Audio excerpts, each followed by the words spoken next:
and it certainly will not stop us reflecting what you think. Weekdays from 6 to 9:30 on GB News.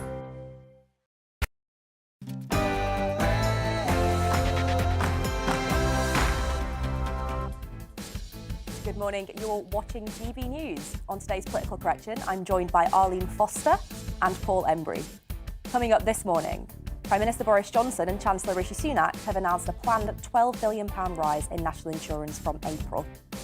Anticipation builds as Sue Gray is expected to deliver her report on number 10 parties, without waiting for the police inquiry to conclude. And Boris Johnson is set to telephone Vladimir Putin in the coming days to discuss the crisis on the Ukrainian border, amid reports that the UK is considering doubling its number of troops deployed in the region. That plus plenty more after the latest news headlines here on GB News.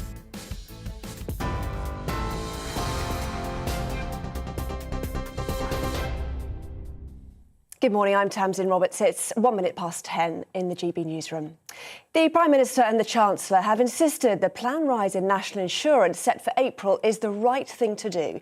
That's despite opposition parties and some Conservative MPs saying it should be halted over the increase of the cost of living faced by the nation.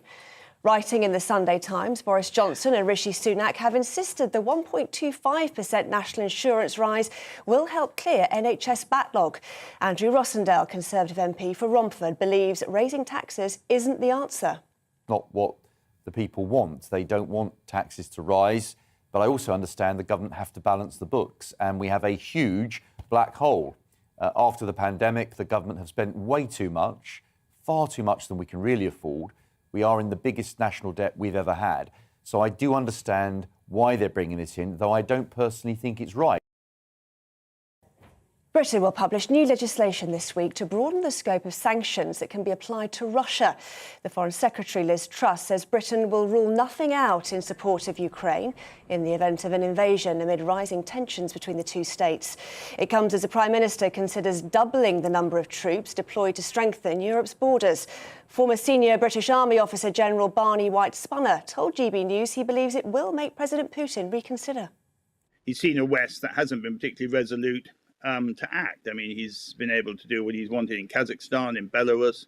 As I said earlier, he's seen us pull out of Afghanistan. But actually now he's got himself into a position where he's coming up against opposition. I think there is an element, obviously, of sort of bluff going on here.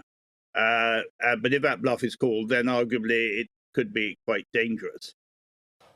A second storm is set to hit the northern half of the UK. Storm Corrie is expected to bring winds of up to 90 miles per hour.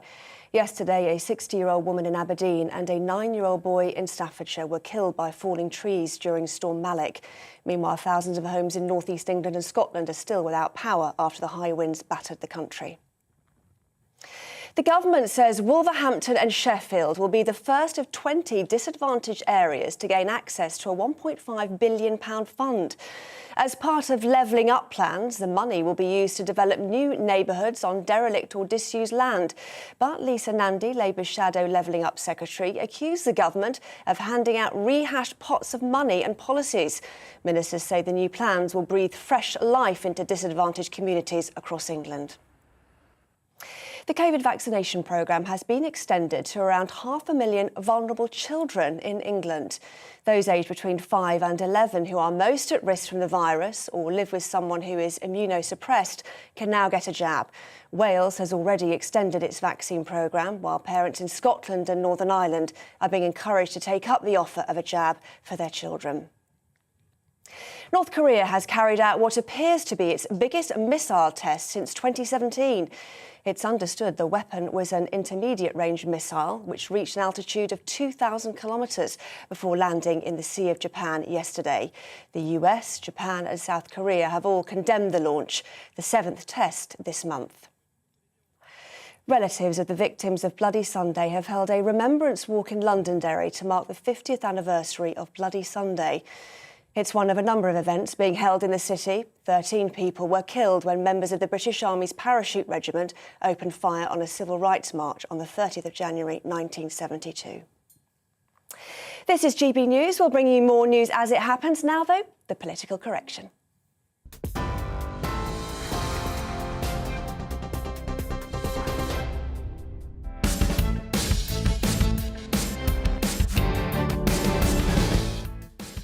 Good morning, you're watching GB News. On today's Political Correction, I'm joined by Arlene Foster, who joins us from home, and Paul Embry here in the studio.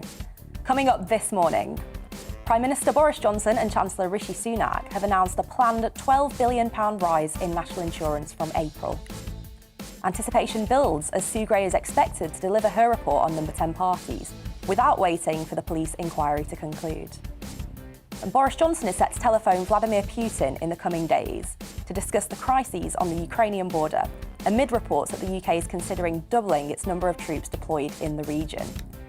And you can get involved with any of these subjects by emailing us on gbviews@gbnews.uk or tweeting @gbnews. That plus much more on the Political Correction.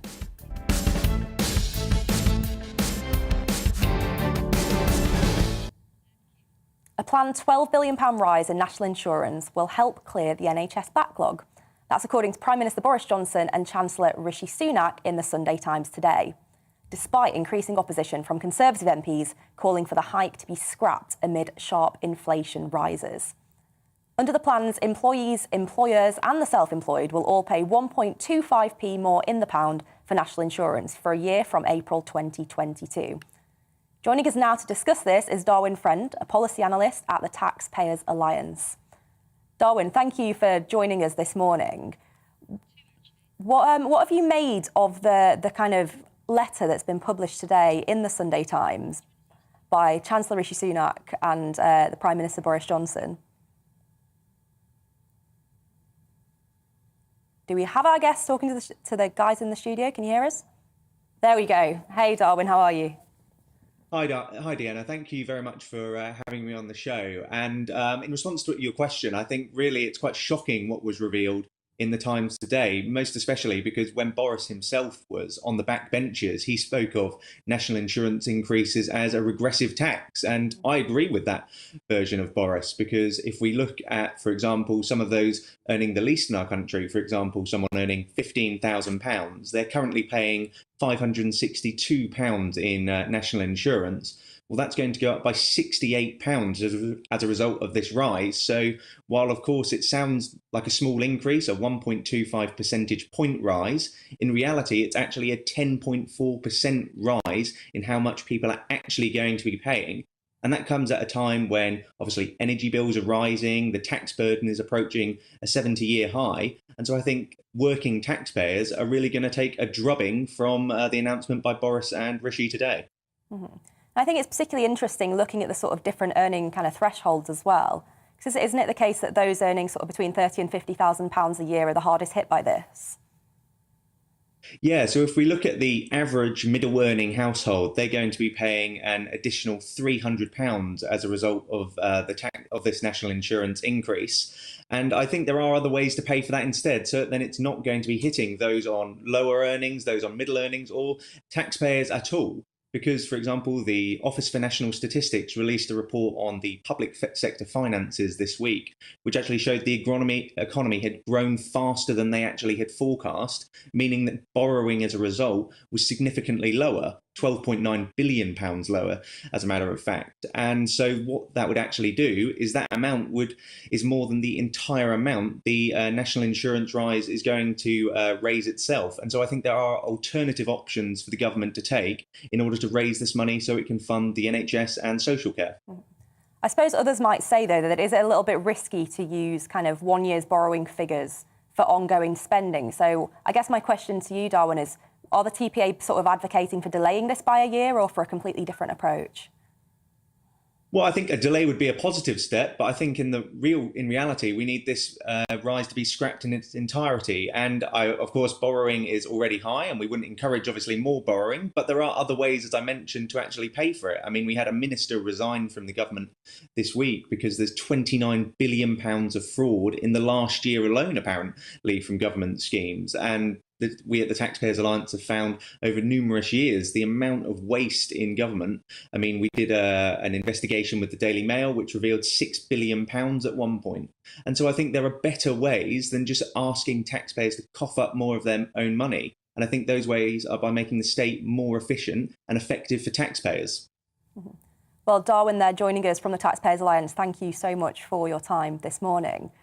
Paul, I want to come to you first, because you've kind of long opposed this, haven't you, using national insurance as the means to raise this money. What alternative do you think should be put in place? I think there's a number of alternatives. I mean, for example, there's a wealth tax. You could raise potentially billions by levying a wealth tax on the richest people within society, millionaires, for example, a windfall tax on the corporations.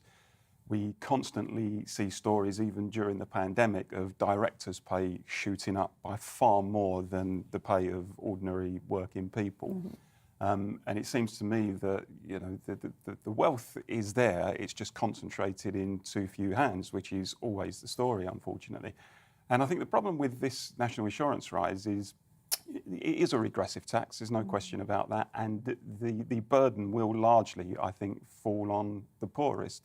And at a time where there is a cost of living crisis, wages are falling, etc., people are about to be hit by energy bills, then it seems to me, in principle, the wrong thing, and I think will be counterproductive as well in not being, I don't think, a long-term solution to the serious underfunding of National Health Service and social care.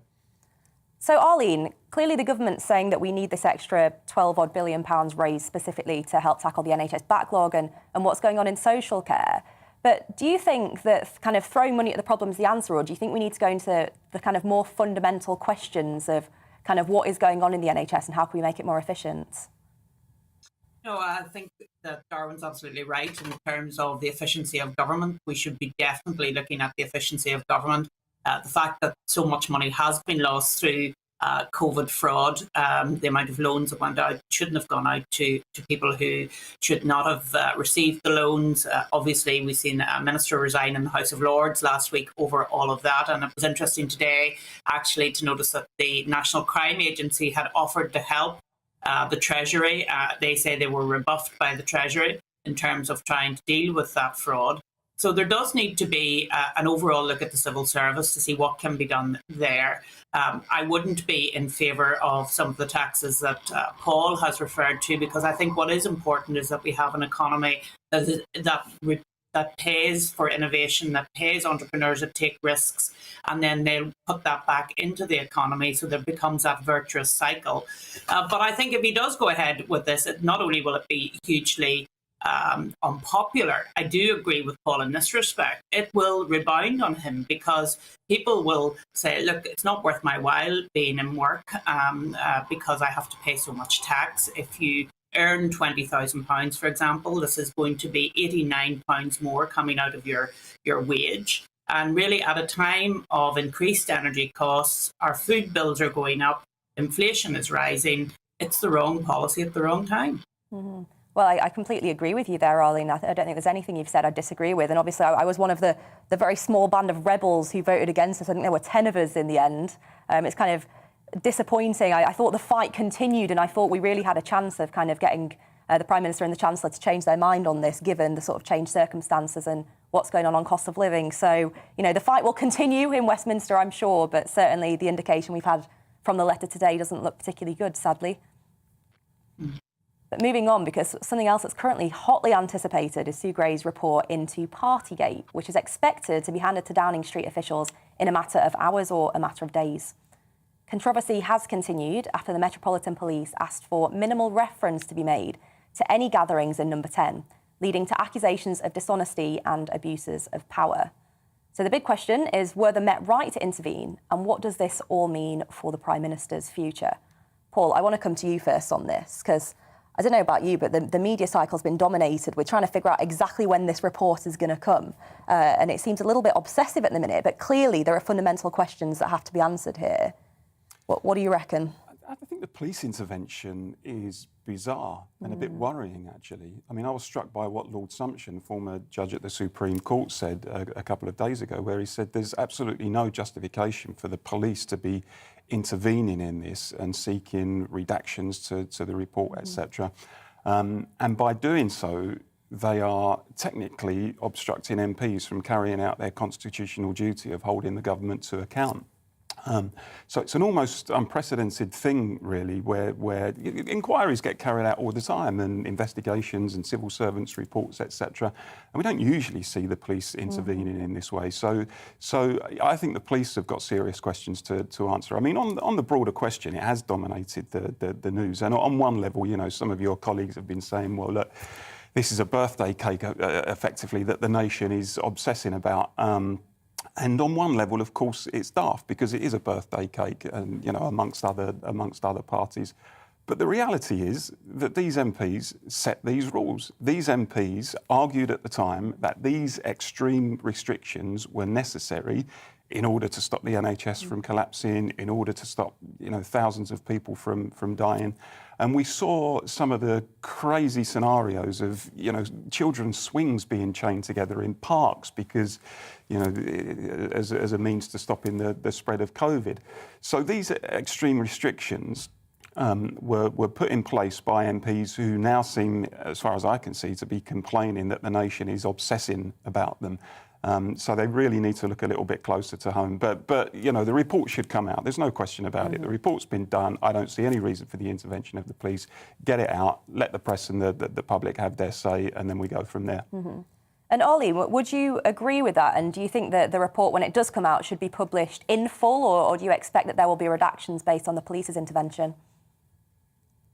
Well, you know, what I found strange about the police intervention was why hadn't it happened up until then? I mean, why now?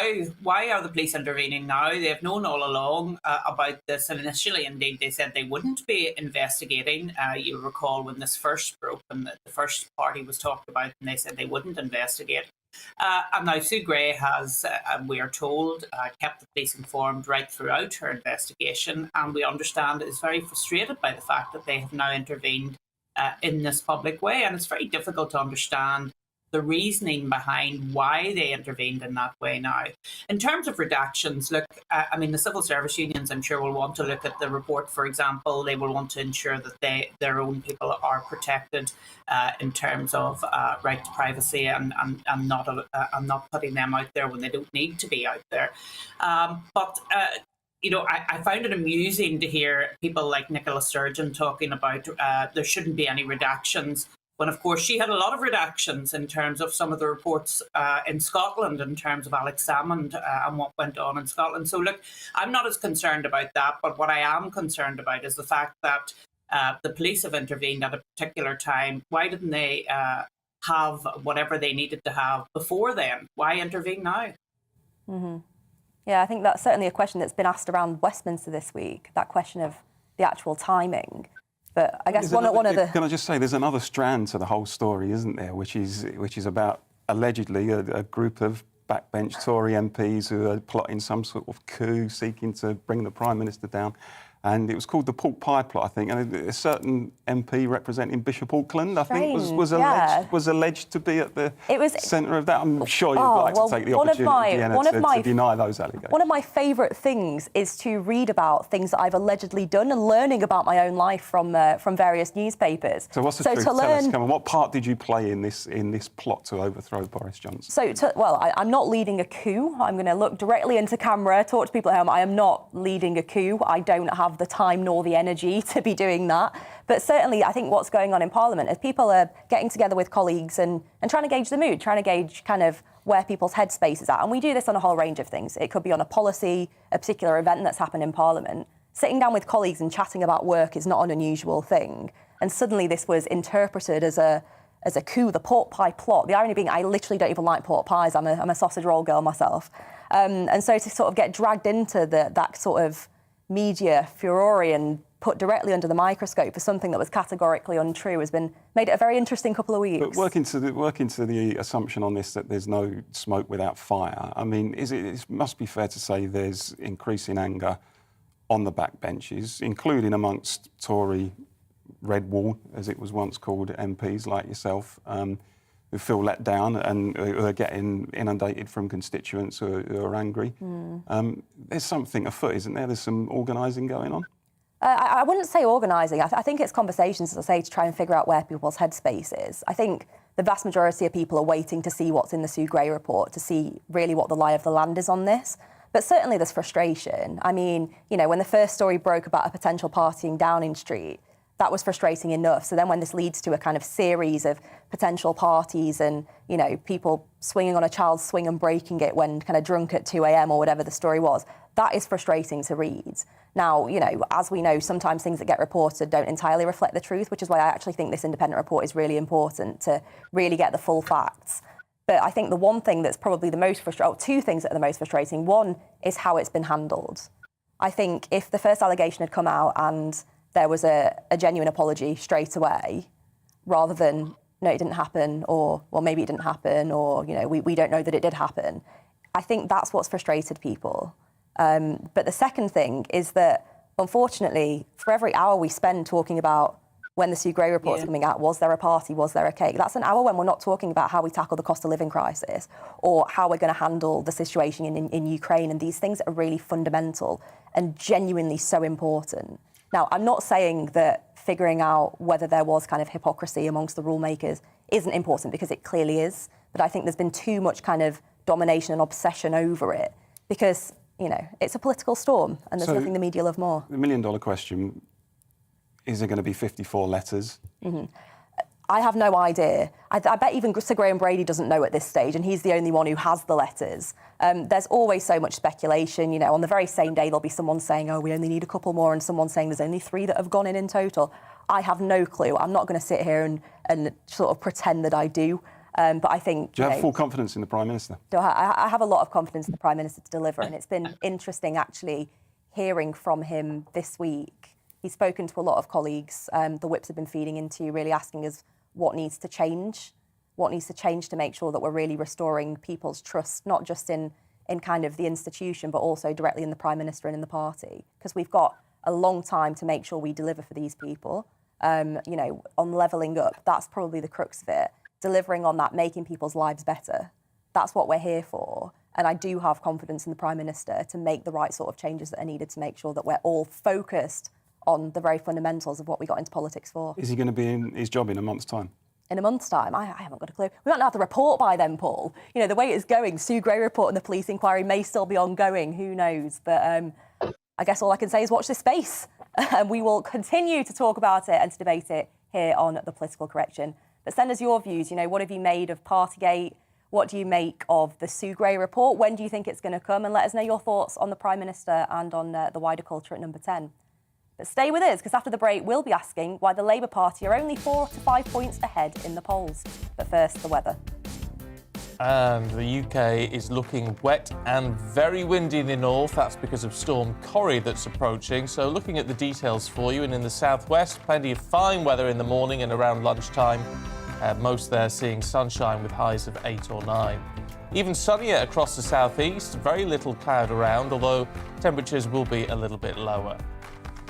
Now, across Wales, there's going to be some cloud coming and going, perhaps thick enough for the odd spot of rain, most likely over the hills and the mountains. Temperatures of between 8 to up to 11 on Tuesday.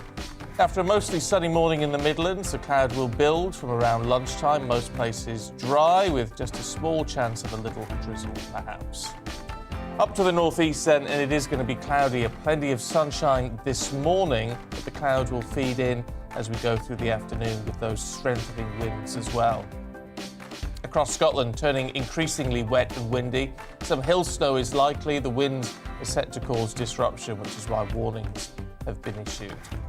Meanwhile, in Northern Ireland, it will be pretty cloudy, although it should stay largely dry around midday. Rain will arrive in the afternoon, though, and it will become increasingly windy too.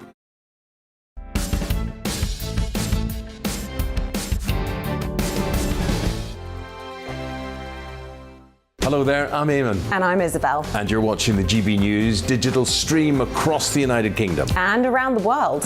If you're here in the UK, you can also watch us on your TV screen. GB News is Freeview channel 236. On Sky, we're channel 515. 626 on Virgin Media. Just remember, you might need to retune your TV to watch the channel. Yeah, and if you are doing that, find out more about retuning by going to gbnews.uk. Join my show Farage, 7 p.m. till 8 p.m. Monday through Thursday. And there you will get opinion, analysis, debate, and I'll cover stories that nobody else dares to touch. And then for the last 15 minutes, Talking Pints. We're over a drink. We have a civilised conversation with someone. We very often disagree, but we do it in a grown-up way. Come and join me on Farage.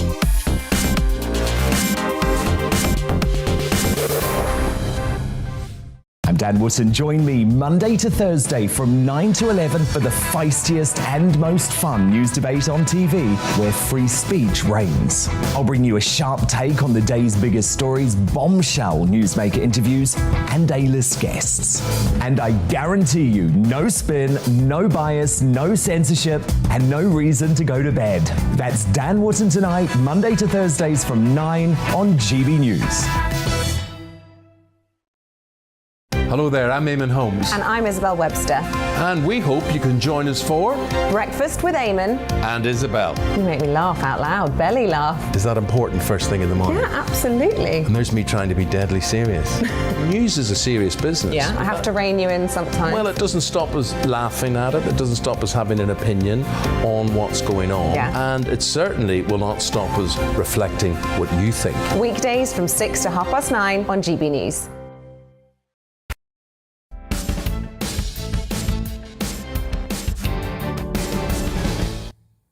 Well, welcome back to the Political Correction, and your views have been flooding in throughout our first section of the show.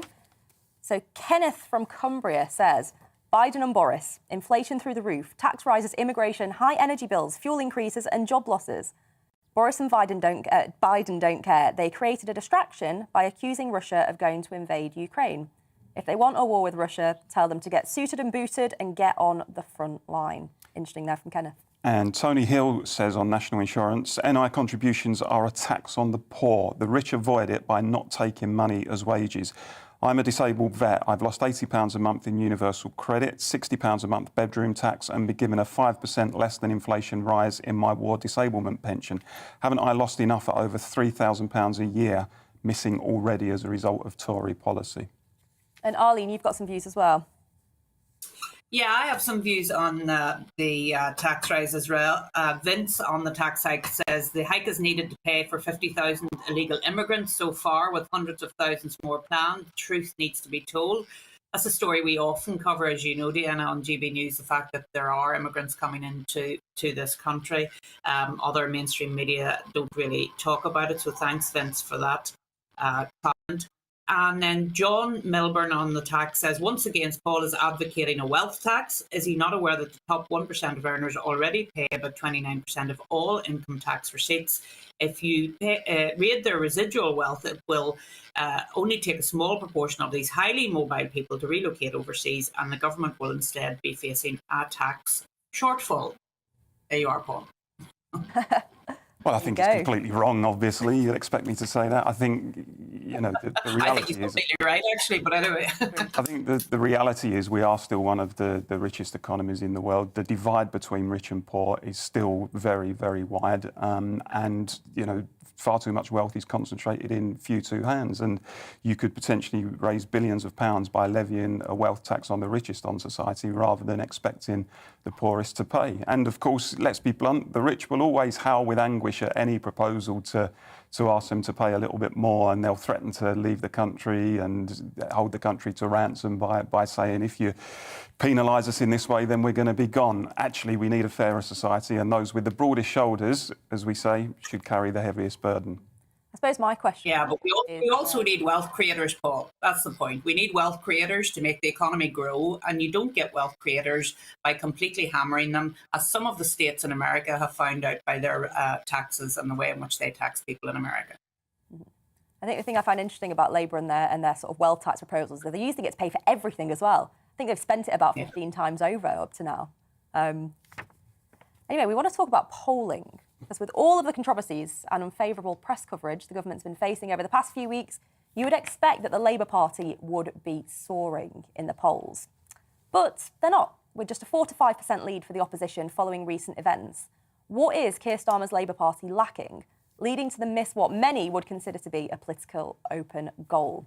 Well, we're joined this morning by the head of political polling at Opinion Research, Chris Curtis. Chris, do you think that Labour have really hit their popularity ceiling? I don't necessarily think so. No, I think there's obviously still some room for Labour to improve their standing in the polls. There's a couple of ways that they could do that. Firstly, the data shows that there's a lot of voters they can squeeze back. So there's quite a few people who say that they'd prefer a Labour government to a Conservative government still. But at the moment, they'll say, actually, we'll vote for the Green Party, and Labour can squeeze those voters back. But more importantly, I think, for the Labour Party, if they want to get those poll leads quite large and consistently large, which they'll need if they want to form a majority of the next election, then they need to start mitigating against some of their key weaknesses. So there's a couple of crucial ones, I think. Firstly, they're not seen as being, they haven't rebuilt their reputation for being economically competent, for being trusted to run the economy well. I actually think there's a good opportunity for them to do that over the coming months, which I'm sure we can talk about.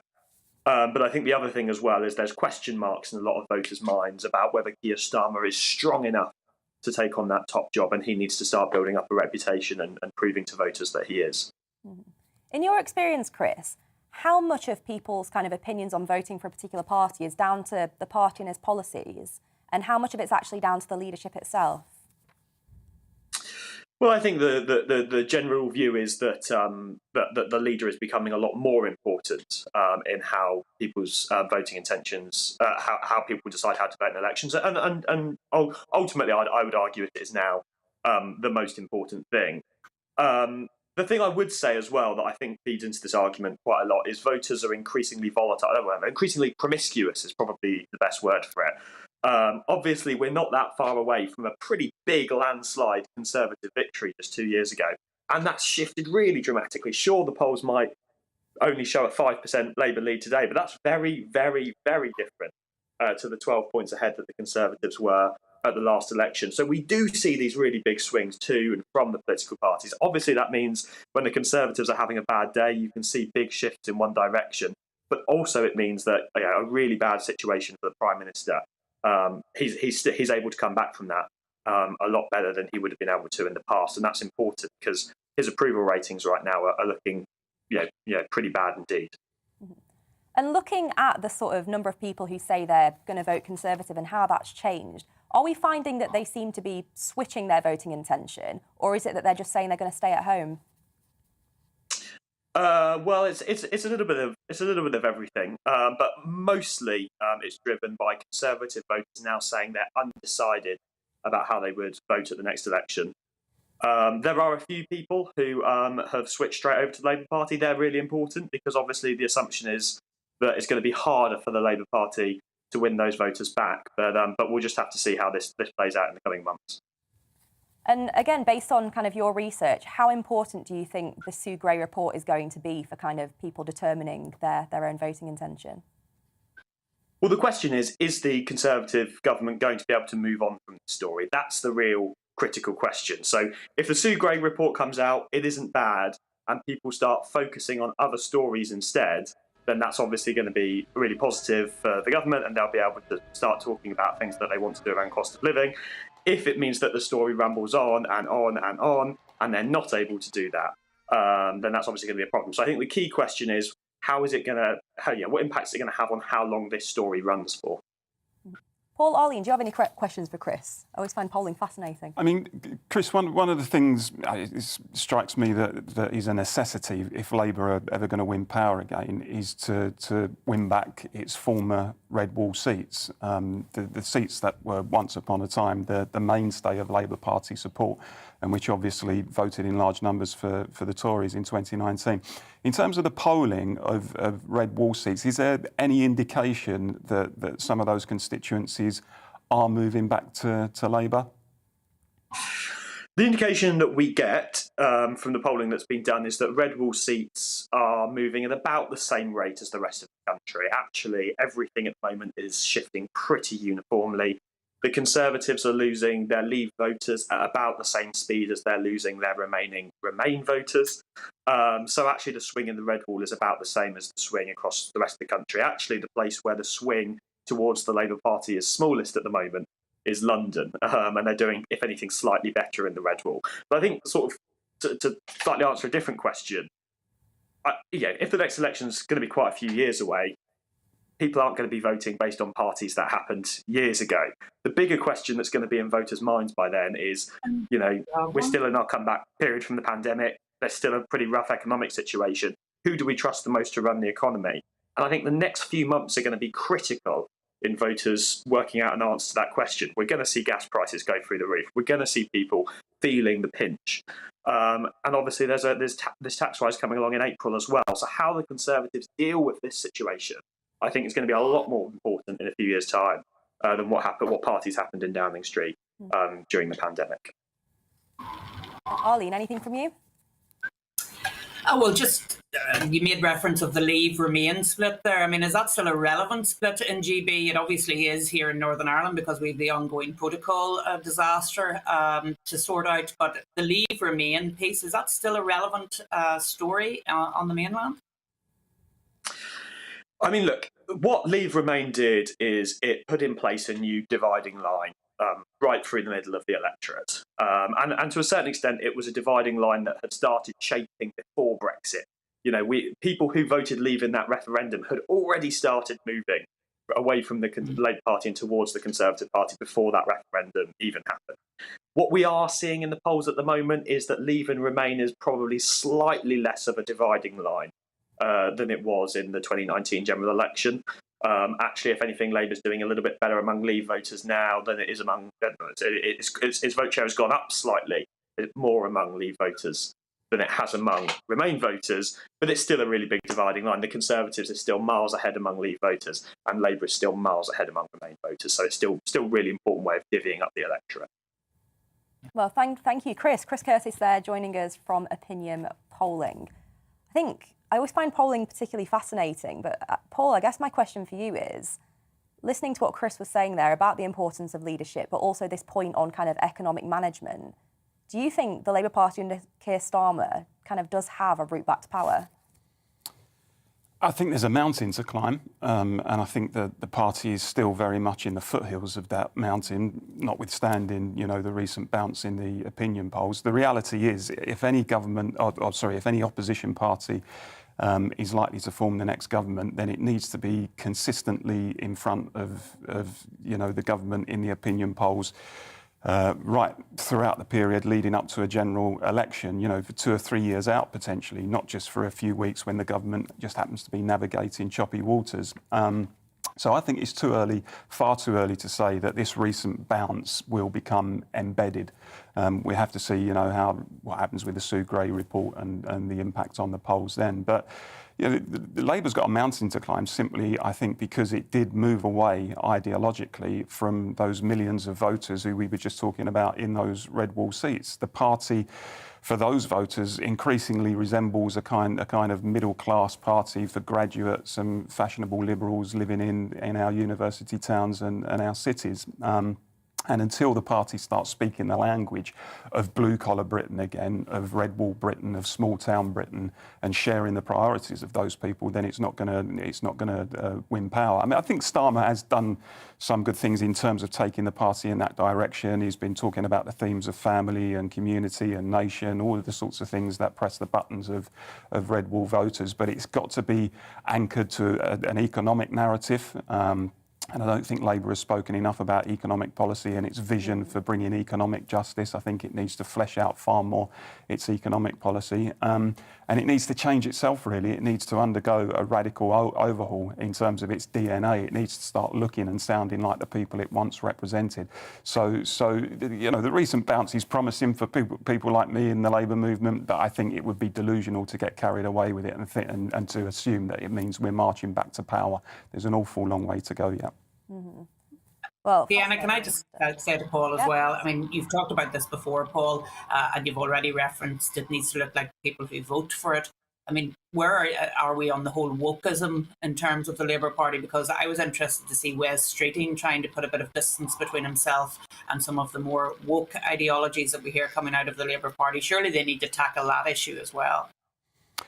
They do, absolutely. And, you know, I think there are many ordinary voters out there who do see the Labour Party as being beholden to the woke agenda and, you know, capitulating to some of the demands of the more extreme elements of people who follow woke ideology, if you like. And I think that has increased since Corbyn became leader, because after that we saw an influx of people coming in from the far left who are very much, you know, entrenched in that kind of worldview. And Labour has got to break with that, because, you know, it's one thing saying, yes, we fight for social justice and we fight for the defence of minorities and we oppose discrimination and prejudice. But when some of the demands we've seen in recent years become too extreme and too out of sync with the views of ordinary Britain, then the party drops in the opinion polls and it's seen as being completely out of touch with most people in this country. So that has been self-inflicted and they need to address it, absolutely. Well, send us your views. What are your thoughts at the moment on the state of the different political parties, and particularly if you voted a particular way in the last general election and you've changed your mind and you'd vote a different way? Send us your views. We'll get them read out after the break. And after the break, we will also be discussing the ongoing situation in Ukraine. Don't go anywhere.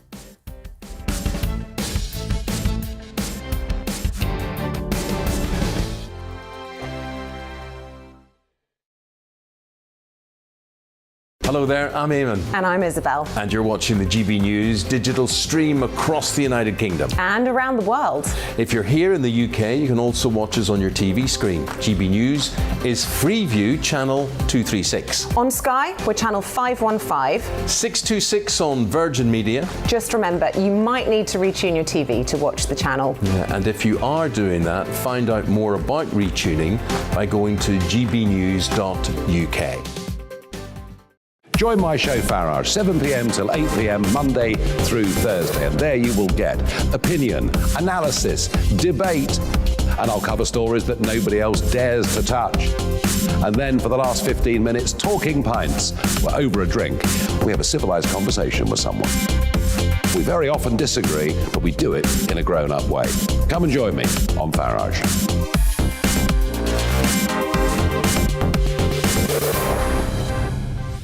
I'm Dan Wootton. Join me Monday to Thursday from 9 to 11 for the feistiest and most fun news debate on TV, where free speech reigns. I'll bring you a sharp take on the day's biggest stories, bombshell newsmaker interviews, and A-list guests. And I guarantee you, no spin, no bias, no censorship, and no reason to go to bed. That's Dan Wootton Tonight, Monday to Thursdays from 9 on GB News. Hello there, I'm Eamon Holmes. And I'm Isabel Webster. And we hope you can join us for Breakfast with Eamon and Isabel. You make me laugh out loud, belly laugh. Is that important first thing in the morning? Yeah, absolutely. And there's me trying to be deadly serious. News is a serious business. Yeah, I have to rein you in sometimes. Well, it doesn't stop us laughing at it. It doesn't stop us having an opinion on what's going on. Yeah. And it certainly will not stop us reflecting what you think. Weekdays from 6 to 9:30 on GB News.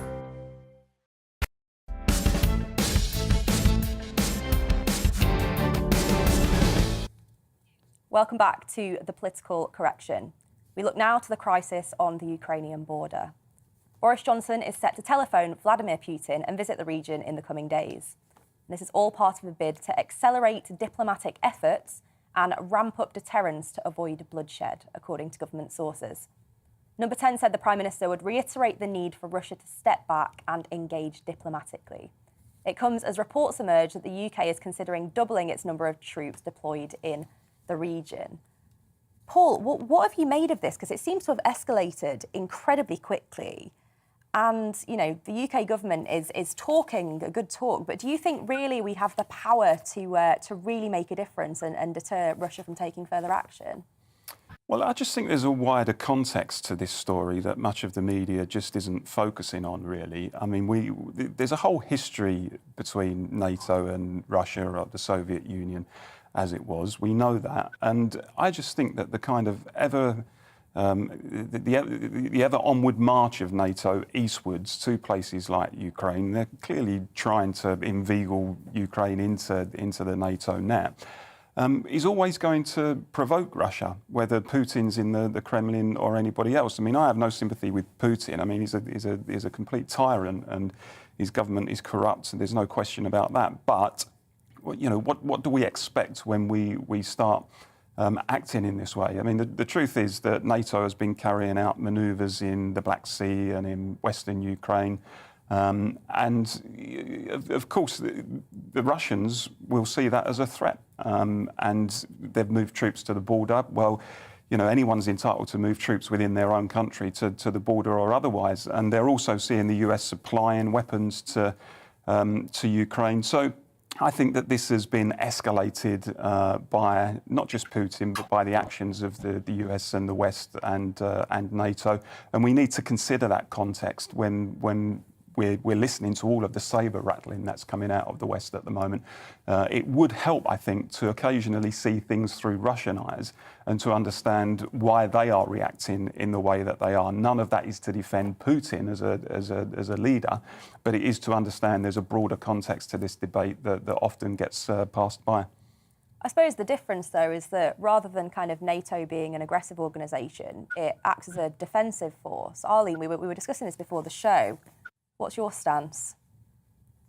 Well, I mean, I think that's the key point. NATO is a defensive organisation there to protect each other. So if you move against one member of NATO, you move against everybody in NATO. That was the way in which it was constructed back in after the Second World War, for that defensive Western alliance to be in place. And this is a big test for the Western alliance, I think, as to how they deal with this. I mean, we've on GB News been covering this story now for a number of weeks, and we've had a number of experts on, some from a Russian perspective, some from a Ukrainian perspective. And it is highly interesting to hear all of the different perspectives. And I think Paul's right, it is important, says she coming from Northern Ireland, to understand the other side. I mean, it's really important that we understand why they may take a particular view in relation to NATO and why NATO needs to take a particular view. But I think for our own Prime Minister, I was a little bit surprised, Diana, I have to say, that he hasn't been more involved up to date. Obviously, we've seen Ben Wallace, the Defence Secretary, and Liz Truss, the Foreign Secretary, very heavily involved. But this is a big test for the Prime Minister. He needs to be very visible. I noticed just about 15 minutes ago, he put out a tweet saying he's increasingly concerned about what's happening on the Ukrainian-Russian border. And it is important that he's involved in everything that's going on. We know that diplomacy is all about speaking softly but carrying a big stick, as Roosevelt told us. And it is important that we do engage in diplomacy, and it's important that our Prime Minister is involved in that diplomacy as well. But I have to say, we do have to all work together to make sure there's no invasion into the Ukraine, because if that happens, then I think it would be very, very bad news for the Western Alliance. But more importantly, it'd be really bad news for those people living in the Ukraine. Well, this is the thing. I think often when we talk about the kind of foreign policy narrative, we don't tend to spend much time talking about what the actual impact is of people who are living kind of on or near the border, or even more centrally in Ukraine. And something that kind of caught my eye today was a story about a TikToker in Ukraine, a 19-year-old, and most of her videos are sort of happy, smiley things, and they get, a few hundred likes or whatever. But she did a video helping to teach people what to put into an emergency rucksack in case war were to break out, so that you had all the supplies and necessities you might need if you needed to kind of leave and go on the run. And that's got hundreds of thousands of views and a mixed response. Some people thanking her for kind of her insights, some people saying you shouldn't be fear-mongering. But the fact that, a teenager is having to think in these terms, I think just shows the very real impact that this sort of situation as it unfolds has on people. It does, and for ordinary people in Ukraine, it must be a really worrying situation. But as I said on the show last week, no country is an island, metaphorically speaking, in the sense that you can't expect that if you do something and you're close by a neighbour who has a completely different view on it, that they're not going to be uneasy and not going to react. And I guess the best example of that in history was the Cuban Missile Crisis back in the early 60s, where Cuba invited the Soviets to place ballistic missiles on the island, just 50 miles or whatever it is from the coast of Florida. And of course, no one said at the time in the West at that time, well, some people did, but not many, that Cuba is a sovereign state. It's got every right to invite the Soviet Union to to base its weapons there. Most political leaders in the West went, that's completely outrageous, having weapons just a few miles from the coast of America. We see that as a threat. The Americans saw that as a threat, and they reared up against it, not unreasonably, actually. And I think that's the same formula, if you like, that you have to apply to this current situation. If you're conducting yourselves in a way which another country is going to see as a threat on its doorstep, then you can't be particularly surprised if they react to that threat and then claiming, well, every country is sovereign, isn't going to take that threat away and isn't going to take that sense of uneasiness away for the Russians in this case. Well, I don't actually accept that it is a threat, Paul. I mean, NATO is a defensive alliance. It's not threatening Russia. Russia are using that as a reason to try and get a buffer zone between them, using the fact that Ukraine may get into NATO. I don't think there's any chance of Ukraine coming into NATO, frankly. And Russia's using that to flex their muscles and look like the tough guy. And I think the Western Alliance needs to work very hard in trying to defuse the situation because, as we've said, it's the Ukrainian people that will suffer as a result. We spent a lot of time last August talking about the Afghanistani people and how they were suffering. That suffering still goes on. And actually, Deanna, it was talked about today. Christina Lamb has a very excellent piece in the Times today about the fact that she, in her 35 years of reporting from war zones, has never seen anything like it. And that's the legacy of what has been left behind in Afghanistan. I guess what the Russians would say in terms of whether or not it poses a threat is, look, the biggest player in NATO, as we know, is the United States. And let's be honest, since the Second World War, the United States has invaded countries, a list of as long as your arm, sometimes, for the most unacceptable reasons.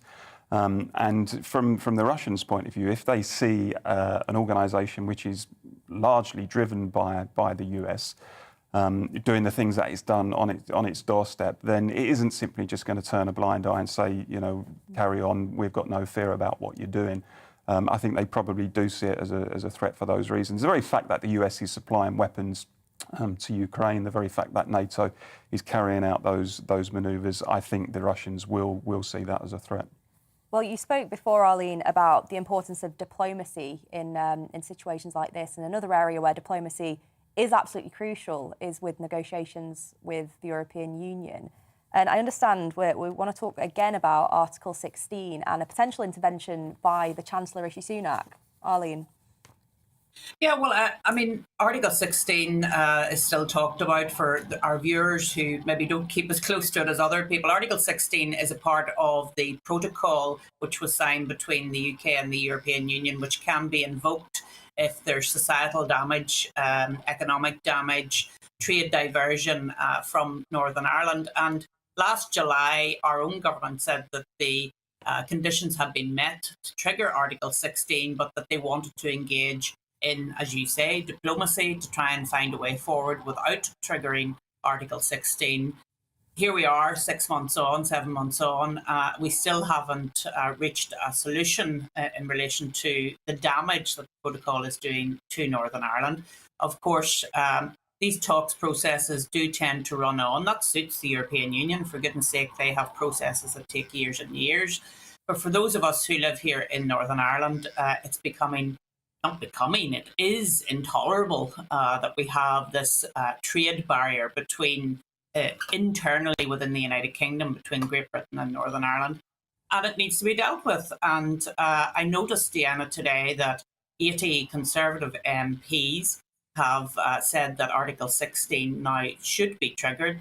There's an article in the Daily Express today from one of your colleagues around that. And I think my message to the Prime Minister, of course, he watches GB News, I'm sure, and especially the political correction every Sunday. My message to the Prime Minister is just do it. Get on and do Article 16 so that we can get into a situation where the checks are stopped and that we can reset the economy of Northern Ireland. Mm-hmm. And Arlene, what have you made of the Foreign Secretary's intervention on this? Because after the resignation of Lord Frost, the baton was handed over to Liz Truss to sort of carry on the negotiations. I understand she's met with the lead negotiator, Šefčovič, a few times now. Have you any indication for how that's going? Well, I mean, I think what we're seeing is a little bit of briefing and counter-briefing between some of the front-runners in the Tory leadership race, Deanna, if I'm completely honest. We've seen a little bit of that when Liz Truss took the government plane to Australia for government business as a government minister, and somebody started to brief about the fact that she had used the plane and how outrageous this was. Frankly, I didn't find it outrageous at all. And then we're briefed that Rishi Sunak doesn't want Article 16 triggered. And people are saying that's because the Treasury is incredibly Remain focused and influenced, and they don't want Article 16 triggered because of the disruption it would cause between Europe and the UK. I have to say I would find it incredible if a man who wants to lead the United Kingdom would take a position that he doesn't think it's important to deal with an internal barrier to trade between Great Britain and Northern Ireland. But we'll find out very soon whether Article 16 will be triggered, because I think the DUP, who are the lead party in Northern Ireland currently, have very clearly said it can't go on. And they said that back in September. They've been repeating that threat now for a number of months. I think they're running out of road. And if Boris doesn't want a crisis in Northern Ireland, and I'm sure he would need that like a hole in the head, he needs to act, because I don't think the DUP will allow this to run to the Assembly election. And the Assembly election in Northern Ireland is in May of this year. Mm-hmm. Paul, question for you. In any kind of negotiation, there's sort of hardball and softball, but the UK has sort of kept repeatedly making this threat of, we'll trigger Article 16, we'll trigger Article 16, and yet that hasn't happened yet. Do you think we've kind of wasted our hand there? Well, there's a danger that you can overplay the threat, and in the end, the other side thinks, well, you're not serious about it because you keep threatening it, but you don't really do anything. I mean, I spent years as a trade union negotiator, and one of the first things you realise is you can't overplay the card of strike action, for example. If you constantly threaten to take industrial action in negotiations with an employer, but you never actually deliver on that, in the end, they'll say, these people are not really serious about it, and they can plan their own tactics accordingly. Absolutely. I'm sorry, Paul, I'm going to have to cut you off. I've been told I need to go to the break, but don't go anywhere. Stay with us. We've got another hour of discussion, and send us your views. And the UK is looking wet and very windy in the north. That's because of Storm Corrie that's approaching. So looking at the details for you, and in the southwest, plenty of fine weather in the morning and around lunchtime. Most there seeing sunshine with highs of 8 or 9. Even sunnier across the southeast, very little cloud around, although temperatures will be a little bit lower. Now across Wales, there's going to be some cloud coming and going, perhaps thick enough for the odd spot of rain, most likely over the hills and the mountains. Temperatures of between 8 to up to 11 on Tuesday. After a mostly sunny morning in the Midlands, the cloud will build from around lunchtime. Most places dry, with just a small chance of a little drizzle, perhaps. Up to the northeast then, and it is going to be cloudier. Plenty of sunshine this morning, but the cloud will feed in as we go through the afternoon with those strengthening winds as well. Across Scotland, turning increasingly wet and windy. Some hill snow is likely. The wind is set to cause disruption, which is why warnings have been issued. Meanwhile, in Northern Ireland, it will be pretty cloudy, although it should stay largely dry around midday. Rain will arrive in the afternoon, though, and it will become increasingly windy too.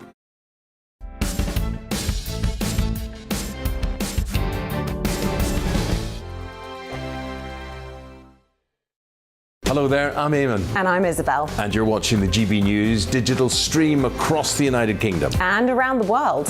If you're here in the UK, you can also watch us on your TV screen. GB News is Freeview channel 236. On Sky, we're channel 515. 626 on Virgin Media. Just remember, you might need to retune your TV to watch the channel. Yeah, and if you are doing that, find out more about retuning by going to gbnews.uk.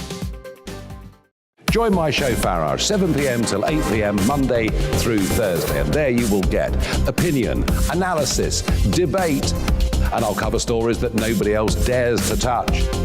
And then for the last 15 minutes, talking pints. We're over a drink. We have a civilized conversation with someone. We very often disagree, but we do it in a grown-up way. Come and join me on Farage.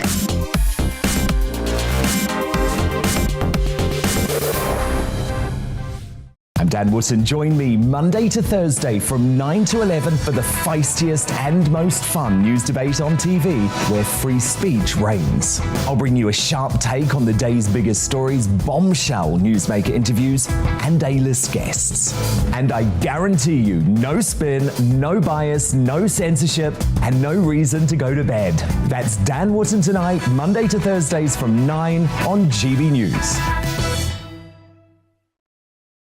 Hello there, I'm Eamon Holmes. And I'm Isabel Webster. And we hope you can join us for Breakfast with Eamon. And Isabel. You make me laugh out loud, belly laugh. Is that important first thing in the morning? Yeah, absolutely. And there's me trying to be deadly serious. News is a serious business. Yeah, I have to rein you in sometimes. Well, it doesn't stop us laughing at it. It doesn't stop us having an opinion on what's going on. Yeah. And it certainly will not stop us reflecting what you think. Weekdays from 6 to 9:30 on GB News.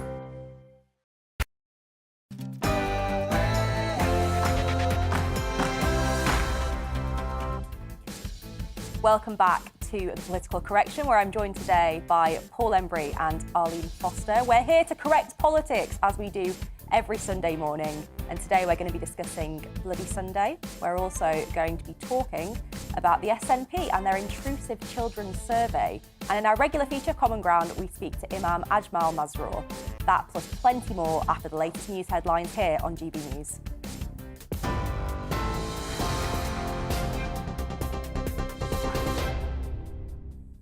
Good morning, it's 11 o'clock. I'm Tamsin Roberts in the GB newsroom. The Prime Minister and the Chancellor have insisted the planned rise in national insurance set for April is the right thing to do. That's despite opposition parties and some Conservative MPs saying it should be halted over the increased cost of living faced by the nation. Writing in the Sunday Times, Boris Johnson and Rishi Sunak have insisted the 1.25% national insurance rise will help clear NHS backlog. Andrew Rossendale, Conservative MP for Romford, believes raising taxes isn't the answer. Not what the people want. They don't want taxes to rise. But I also understand the government have to balance the books. And we have a huge black hole.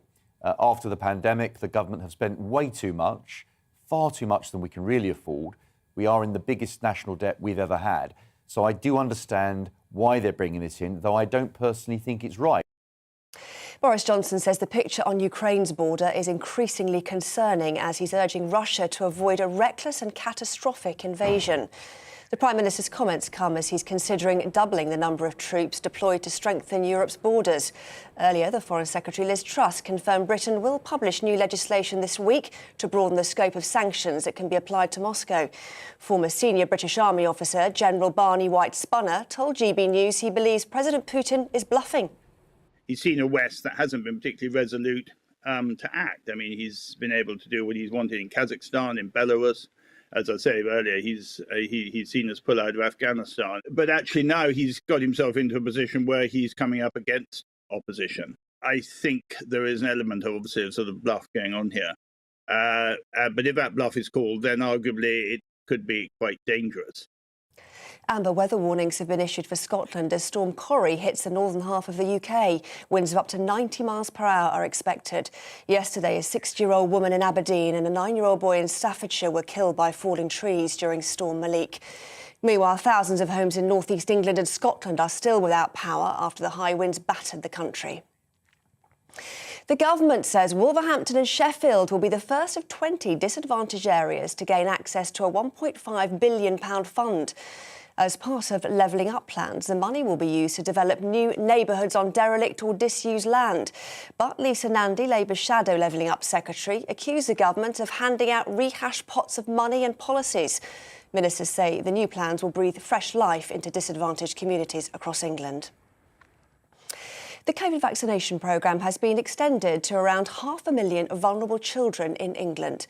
Those aged between 5 and 11 who are most at risk from the virus or live with someone who is immunosuppressed can now get a jab. Wales has already extended its vaccine programme, while parents in Scotland and Northern Ireland are being encouraged to take up the offer of a jab for their children. North Korea has carried out what appears to be its biggest missile test since 2017. It's understood the weapon was an intermediate-range missile, which reached an altitude of 2,000 kilometres before landing in the Sea of Japan yesterday. The US, Japan and South Korea have all condemned the launch, the 7th test this month. Relatives of the victims of Bloody Sunday have held a remembrance walk in Londonderry to mark its 50th anniversary. It's one of a number of events being held in the city. 13 people were killed when members of the British Army's Parachute Regiment opened fire on a civil rights march on the 30th of January 1972. This is GB News. We'll bring you more news as it happens. Now, though, let's get back to the political correction.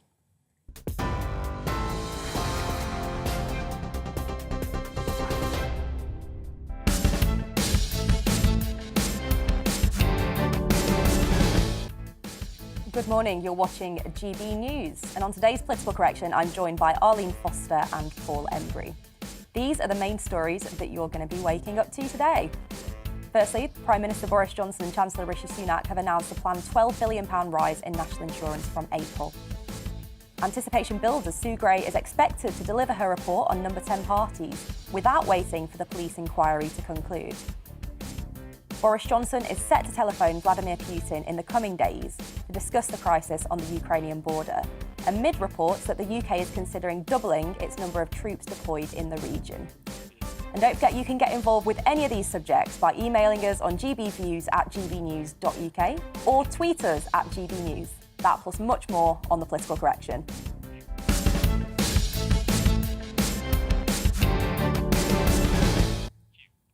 Well, the final story there in our news bulletin was the fact that today, 30th of January, marks 50 years since Bloody Sunday in Northern Ireland, which saw 14 unarmed civilians killed and many more injured. 1972 saw the most casualties of the conflict in Northern Ireland, and Bloody Sunday was unfortunately just one of countless horrific events of the Troubles. Although it's wholly right to commemorate the victims of Bloody Sunday, other tragedies in Northern Ireland's history must not be overlooked. Arlene, it's only right that we come to you first, I guess, to get your reflections on what is quite a big anniversary today. Of course, when you reach these huge anniversaries, there are a lot of conversations about what happened on that day and the fact that families would say that they still need to get justice for what happened on that day. The Bloody Sunday families, unlike many of the victims in Northern Ireland, had a huge public inquiry. In fact, they've had a number of public inquiries. And you will recall, of course, Diana, back in 2010, David Cameron as Prime Minister apologising directly to the families and saying that what happened in Londonderry was unjustified and unjustifiable. But you've also mentioned in your introduction now that 1972 was the worst year of the Troubles in terms of casualties. Nearly 500 people were killed, many thousands injured. 3 days before Bloody Sunday, we had the murder of 2 police officers in Londonderry, Sergeant Peter Gilgun, Constable David Montgomery. We remembered their 50th anniversary just a few days ago. And these anniversaries are always so very, very difficult for all of us, but particularly for the families, because regardless of how people met their death here in Northern Ireland, it's the family's devastation which we must remember today. 1972, awful year. We had Bloody Friday in July of that year, where the IRA placed a number of bombs around Belfast, and 9 people were killed on that day as well. And indeed, a number of hundreds of people were injured on that day, people running from one place only to run into the bomb in another area of Belfast. So 1972, I was born in 1970. 72 was an awful, awful year for Northern Ireland. And I have to say, whilst we still have our difficulties in Northern Ireland, we still have our problems, I am very pleased to say that we're in a place now where we're much more at peace with ourselves. It's a case that we are working through politics now. We're not working through the street disorder and the violence that we've seen in the past. And for me, that's the big positive, because the great C.S. Lewis used to say, day by day, you don't think things change, but when you look back, everything is different, and everything is different, and I'm very thankful for it. And Arlene, do you think that anniversaries such as those today and, you know, looking back on some of the horrendous atrocities from 1972, do you think that makes people living in Northern Ireland today even more determined to make sure that such atrocities don't happen again? I think it does. I think for my children, for people of a new generation, they look back and they say, how could that have possibly happened in these places where we live now and where we love to live now, and they're such vibrant cities. I mean, Londonderry was the city of culture, the UK city of culture back in 2013. It's such a beautiful place to live. And yet it was the scene of such horror back in January 72. And as I say, Belfast became an awful place in the 70s as well. My grandmother lived in a working class area of Belfast, and I remember us going up to visit her in Belfast and from the countryside and coming home on buses that used to be attacked. And I remember on one occasion coming home from Belfast and we had to travel from Belfast to Dungannon without any windows in the buses because they had all been taken out by people who were firing stones at buses. So it was a terrible time, Deanna. And I think, yes, it gives a determination to all of us that we're certainly not going back there. Mm-hmm. And Paul, what have your reflections been today? I mean, it was undoubtedly what happened on Bloody Sunday, an atrocity. And I think the reason it was always so noteworthy is because it was an atrocity committed effectively by the British state, by the British Army. And of course, you know, that makes the whole thing even more inexcusable. The fact that 14 unarmed protesters were effectively slain. None of them were a threat to the army.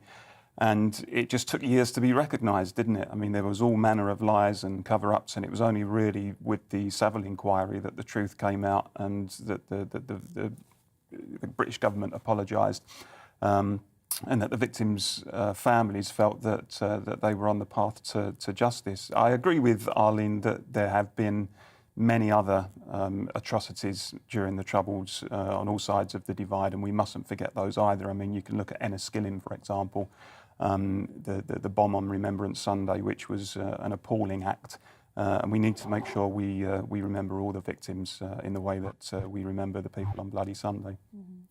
Well, I hope I speak for all of us today in just sort of sending our thoughts and prayers to the families and loved ones of all the victims on today, which must be a really difficult day for everyone involved. Now, Clause 9 of the Nationality and Borders Bill will give ministers the ability to remove British citizenship without notice. The Good Law Project claimed the move could affect the citizenship of almost half of all Asian British people and 2 in 5 Black Britons. With opposition mounting to the clause in Parliament, would its implementation risk creating 2 tiers of British citizens? And is it justified on the grounds of national security? Paul, this is a story that you're particularly passionate about.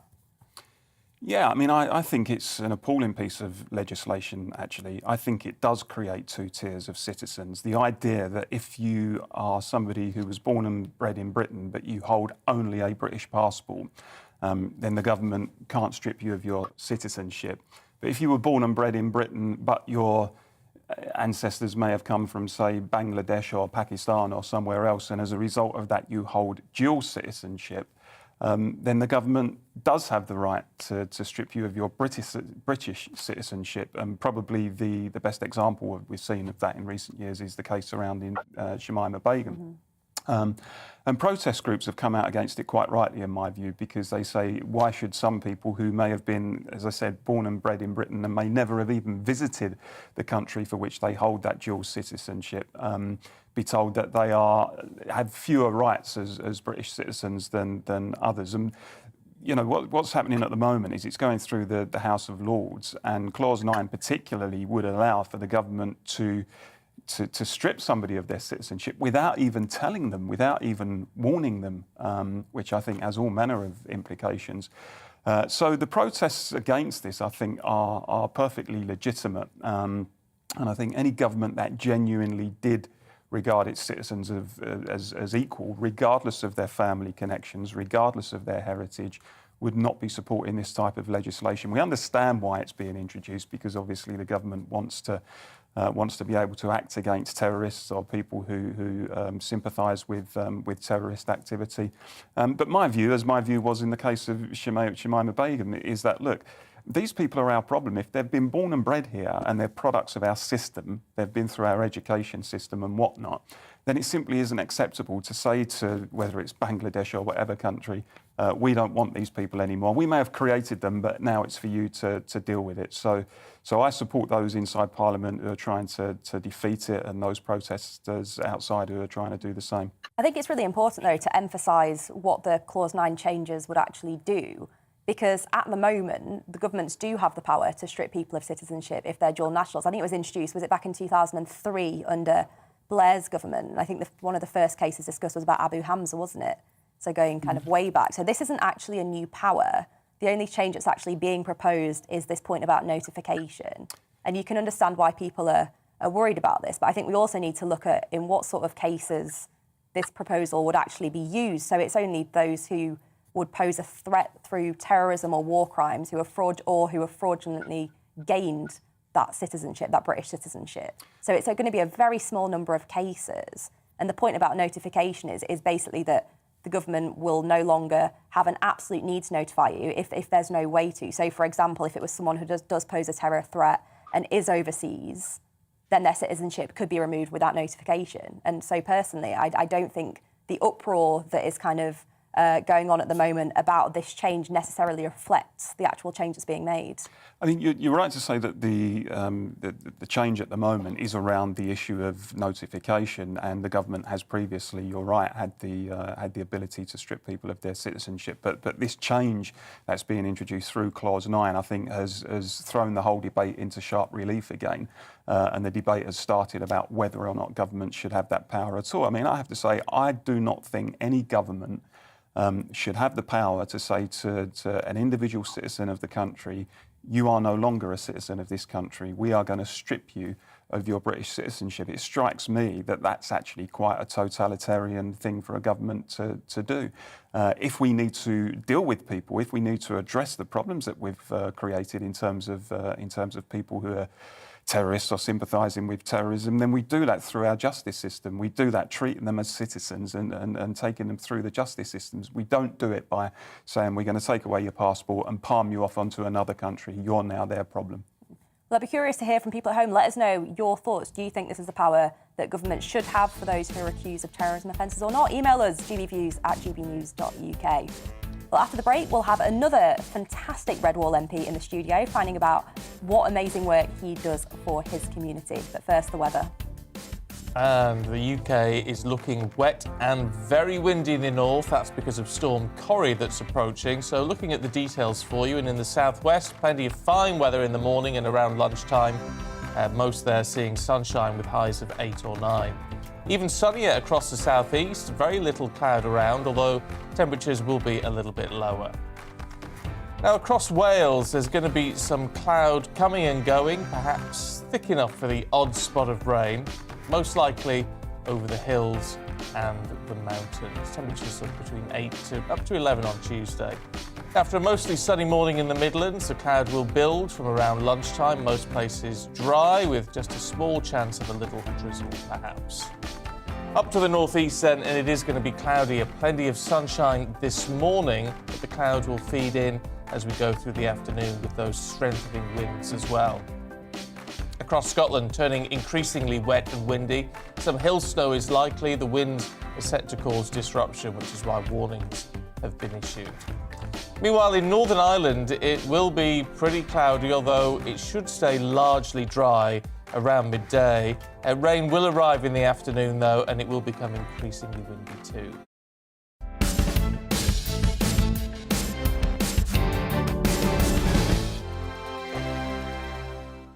Hello there, I'm Eamon. And I'm Isabel. And you're watching the GB News digital stream across the United Kingdom. And around the world. If you're here in the UK, you can also watch us on your TV screen. GB News is Freeview Channel 236. On Sky, we're Channel 515. 626 on Virgin Media. Just remember, you might need to retune your TV to watch the channel. Yeah, and if you are doing that, find out more about retuning by going to gbnews.uk. Join my show Farage, 7 p.m. till 8 p.m. Monday through Thursday, and there you will get opinion, analysis, debate, and I'll cover stories that nobody else dares to touch. And then for the last 15 minutes, talking pints. We're over a drink. We have a civilized conversation with someone. We very often disagree, but we do it in a grown-up way. Come and join me on Farage.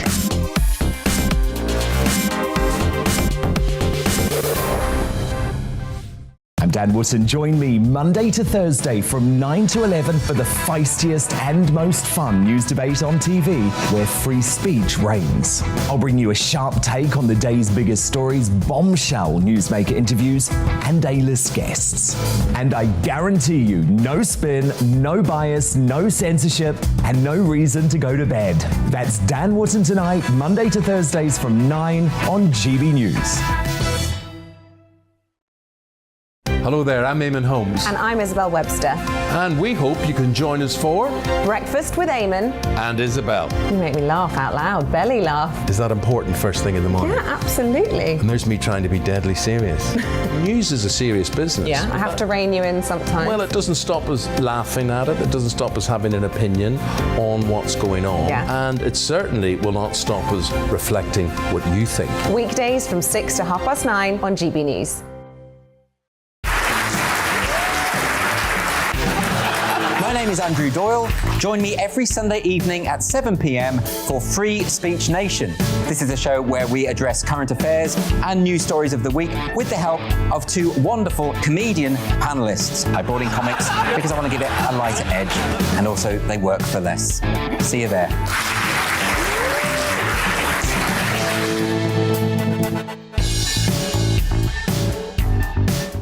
Join me, Mark White, here on GB News. For more than 2 decades, I've been at the sharp end of reporting crime and security at home and abroad.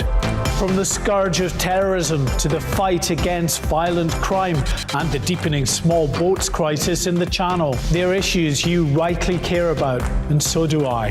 As GB News Home and Security Editor, my focus will be on the stories that matter to you.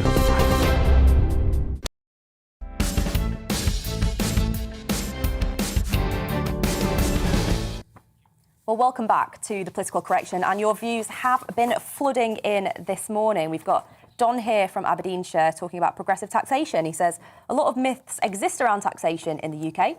The default Liberal view is that taxes should be more progressive, basically that the wealthy should pay more. It's worth focusing on the facts. 42% of UK adults pay no income tax at all. The top 1% of earners already contribute more than 30% of income tax, which is a point made by another one of you earlier on this morning. Paul, what have you got? Steve Tweedy on Partygate and the Sue Gray report says all this focus on Johnson, Partygate, Sue Gray report, etc., says more about the Labour Party's failings in producing policy for tackling important issues. Is there a day goes by where Rayner doesn't raise an urgent question regarding the above? Poor opposition. And Arlene, what have you got for us? Yeah, I've got a few here on Russia and Ukraine. So Adrian says, Russia knows this full well. To be a member of NATO, you cannot have any territorial disputes with neighbours. By the very fact of Russia having troops on the Ukrainian border ensures that that condition is met, and NATO cannot accept Ukraine as a member. So thank you for that, Adrian. That's interesting on the Ukrainian-Russia piece. Well, keep your views coming in. We've got loads. We'll read some more out later on. But for now, we're going to talk about MPs, because I have long been of the view, and you'd expect me to say this, that MPs are not all bad. We aren't all what the press claim or what they seem to find through anonymous sources. But most of us are here in Westminster to try and represent our amazing constituents and to get sorted some of the biggest problems that are facing our country. We fight for issues from safety for women and supporting small businesses, a whole range of things that we're passionate about to try and make people's lives better. And joining me today to look at some of the best work that we can accomplish as MPs is Richard Holden, my constituency neighbour, the Conservative MP for North West Durham. Richard, thank you for joining us today. Delighted to, Deanna. Well, it's great to have a fellow Red Waller on, but I think one of the reasons I was really keen to get you on is because you've run some really interesting campaigns. One might say slightly niche campaigns.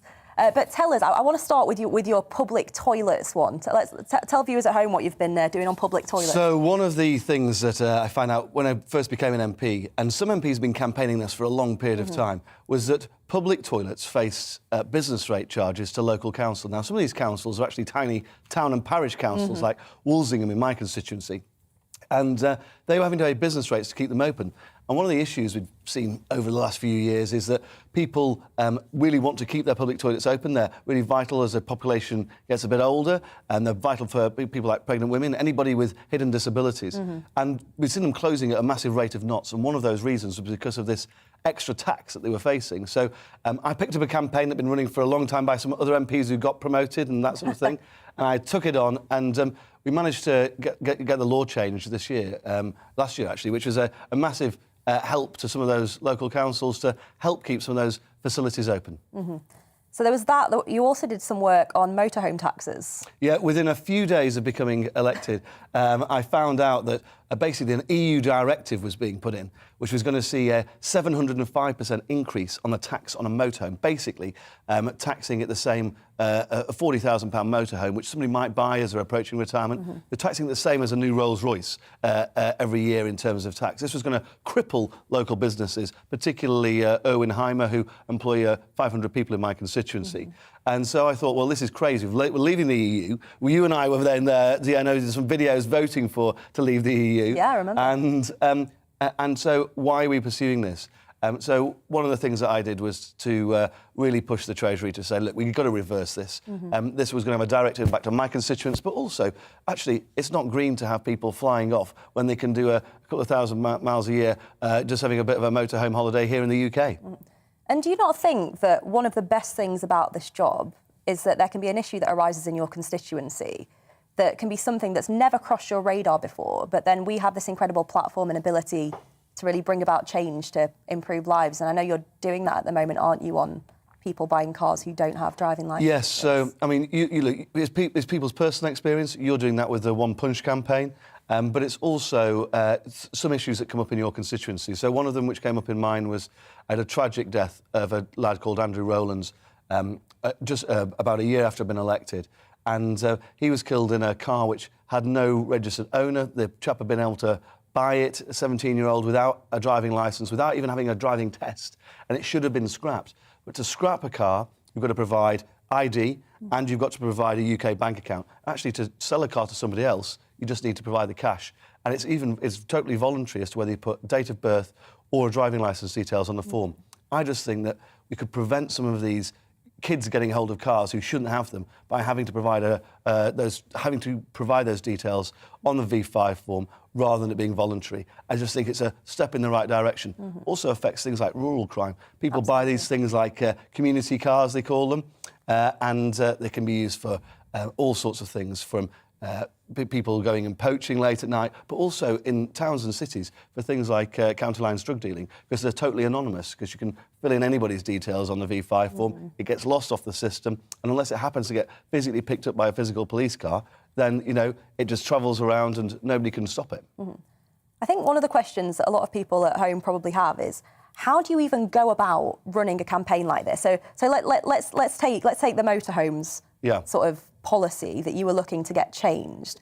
Where did you start? Who did you speak to? And then how did that law get changed? So initially, the people I needed to speak to initially were the people who were most impacted. So I spoke to the businesses and also some of the workers who were going to be affected by it, and some of the trade unions actually on the ground. And then when I found out what the issue was, to do a lot of digging and working with the Commons Library to get some of that detail out of there.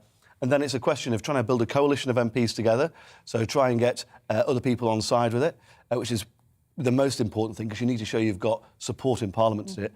And then start having some of those serious conversations with the Chancellor, you know, phone up his PPSs, phone up the Chancellor himself, try and get meetings and just put across to them how important this is for your constituents. Something that I know you've backed me on recently is this change to pensions, trying to ensure that auto-enrolment covers people in part-time work as well as those in full-time work or younger workers as well to ensure that they've got security in retirement. So you've got to get that big, broad coalition of MPs, and sometimes it's really helpful, like with my hymenoplasty and virginity testing stuff I've been working on recently, to get a real cross-party coalition as well. So you can pressure the government from every side, because often it's not the government doesn't want to do this stuff, it's just an element of inertia within the civil service machine. And that's one of the biggest problems, I think, that MPs face, and that's what you've got to fight to overcome. Well, Paul, it must be good for you to hear not only that Rick believes in working cross-party, but also that he's engaging with trade unions. Well, exactly, and music to my ears. Well done, you. I was interested, actually, when you talked about building cross-party support, because I think one thing that certainly strikes me is that the public image, thanks largely to things like Prime Minister's questions, is that the Parliament is just a constant knockabout, everybody shouting at each other and wanting to kick lumps out of each other. But it's fair to say, is it not, that kind of cross-party working is quite common, and where you can get an issue that commands support across the House, then parties and individual MPs are willing to work with each other. And that often isn't reflected, is it? No, I think you're absolutely right. I mean, there's an element of theatre about PMQs. But actually, most of the work goes on a little bit in the background. So I sit on the Public Accounts Committee, which is led by a Labour MP. We do a lot of work on holding the civil service and things like the BBC, actually, to account over how they spend taxpayers' money and how they raise money as well. But also on things like I'm on the APPG for gambling-related harm. Now, we're looking at how we can reduce issues and the impacts of gambling on vulnerable people at the moment, and that's something that we're playing into together on a cross-party basis. It's led by a Labour MP, Caroline Harris, in Swansea. You've got Ronnie Campbell, a SNP MP on there. Ian Duncan-Smith's on it from London. I'm on it from the northeast of England. So it's a real cross-party, but also if you can bring those parts of the UK together on some of these things as well, that's another important way of doing it. Yeah. So, final question from me, Rick. What's your favourite thing about doing this job? My favourite thing is actually getting things changed for people. Some of the local campaigns I'm running are really important for my community, but trying to get those, it's some of those things that you can do on a national level where you've got to bring people together. That's the most important thing. I really want to see some of these big changes, like these pensions changes, which would have a massively disproportionate benefit to constituencies like yours in Bishop Auckland or mine in North West Durham. That's what I really want to see. I really want to see some sensible changes brought through. Sometimes it'll be campaigning for a tax cut like on the motorhomes or the public loos. Sometimes it'll be campaigning for better conditions for people in employment to ensure that they're better long-term, their lives are better long-term. So it's those changes that I want to see. I'm not precious about going for one thing or another, but it's about trying to make people's lives better. Can I have the final question? Do you like pork pies? Well, I like pork pies. I actually really do like pork pies, yeah. So much that you would be part of a plot that's centred on pork pies? I think we'll leave those questions to Vienna, I think. I've already been grilled by this one today on that point. Anyway, very delighted there to be joined by Rick Holden, the Conservative MP for North West Durham. And stay with us, we've got plenty more to discuss after the break. But first, we're going to go over for a little bit more news.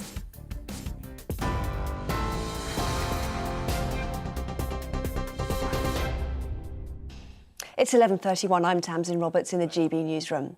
Boris Johnson and the Chancellor have insisted the planned rise in national insurance set for April is the right thing to do.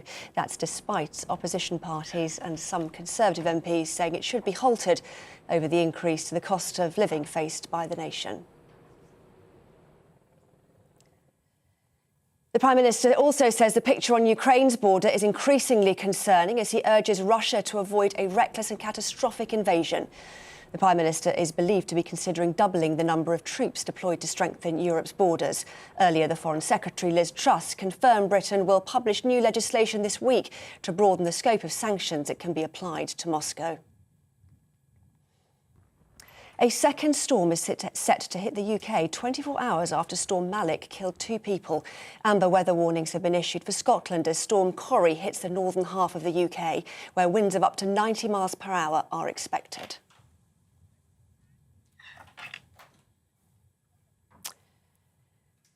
The COVID vaccination programme has been extended to around 500,000 vulnerable children in England. Those aged between 5 and 11 who are at most at risk from the virus or live with someone who is immunosuppressed can now get the jab. Relatives of the victims of Bloody Sunday have held a remembrance walk in Londonderry to mark its 50th anniversary. It's one of a number of events being held in the city. 13 people were killed when members of the British Army's Parachute Regiment opened fire on a civil rights march on the 30th of January in 1972. This is GB News on TV, online and DAB+ radio. After the break, it's back to the political correction.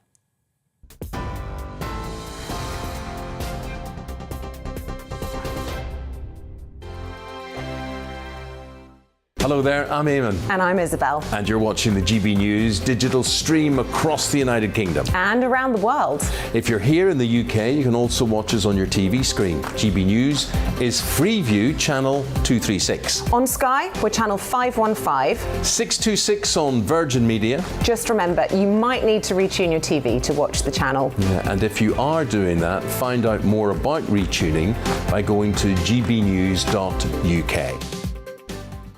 Join my show Farage, 7 p.m. till 8 p.m. Monday through Thursday. And there you will get opinion, analysis, debate, and I'll cover stories that nobody else dares to touch. And then for the last 15 minutes, talking pints. We're over a drink. We have a civilized conversation with someone. We very often disagree, but we do it in a grown-up way. Come and join me on Farage.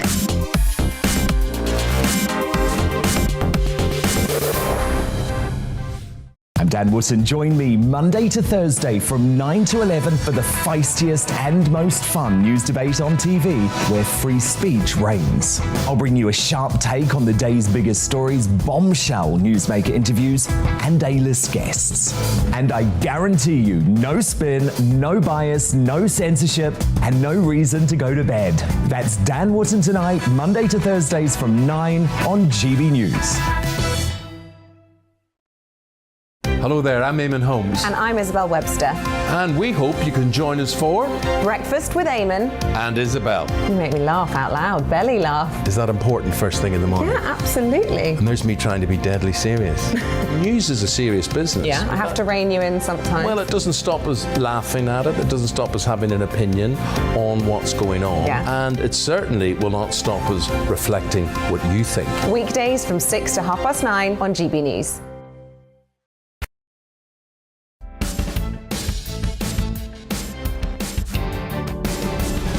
To the final ball. Well, welcome back to the political correction. And as you know, every week we like to bring on someone who may not totally agree with everything that myself, Paul, or Arlene support. But in Common Ground, we discuss the issues and social ideas that bring our country together. So for today's Common Ground, joining us is Imal Ajmal Mazroor. Imam, thank you for joining us again on GB News. And I understand the first thing you want to talk to us about is the ongoing situation in the Ukraine. Yes, indeed. I'm very worried, like everybody else is. I'm extremely worried for two reasons. I don't trust Putin at all. His intention and his motives and his, I call it violence and vodka politics, I think is disgusting, is disgraceful, and devoid of any compassion and humanity in everything that he does. He's well known for the bombings that he did in Syria just to prop up a dictator. He is well known for other awful things that has happened in various parts of Russia and also former countries that belong to the former USSR, and Ukraine is one of them. So I'm just worried that another war is in the horizon, and on a whimsical basis, Putin is going to go in and we won't be able to do anything. Russia has nuclear power, it's got veto power, it's got allies, and even within our NATO forces or NATO allies, there is a fracture. And this is not acceptable as far as I'm concerned in a 21st century world. Anyone who is rogue, anyone who is behaving in a thuggish way, in the way that we see either Putin is behaving or anyone else for that matter, we must have checks and balances so that we can put a stop to it and not see another war breaking out while we just watch from the side and see people's lives and properties destroyed.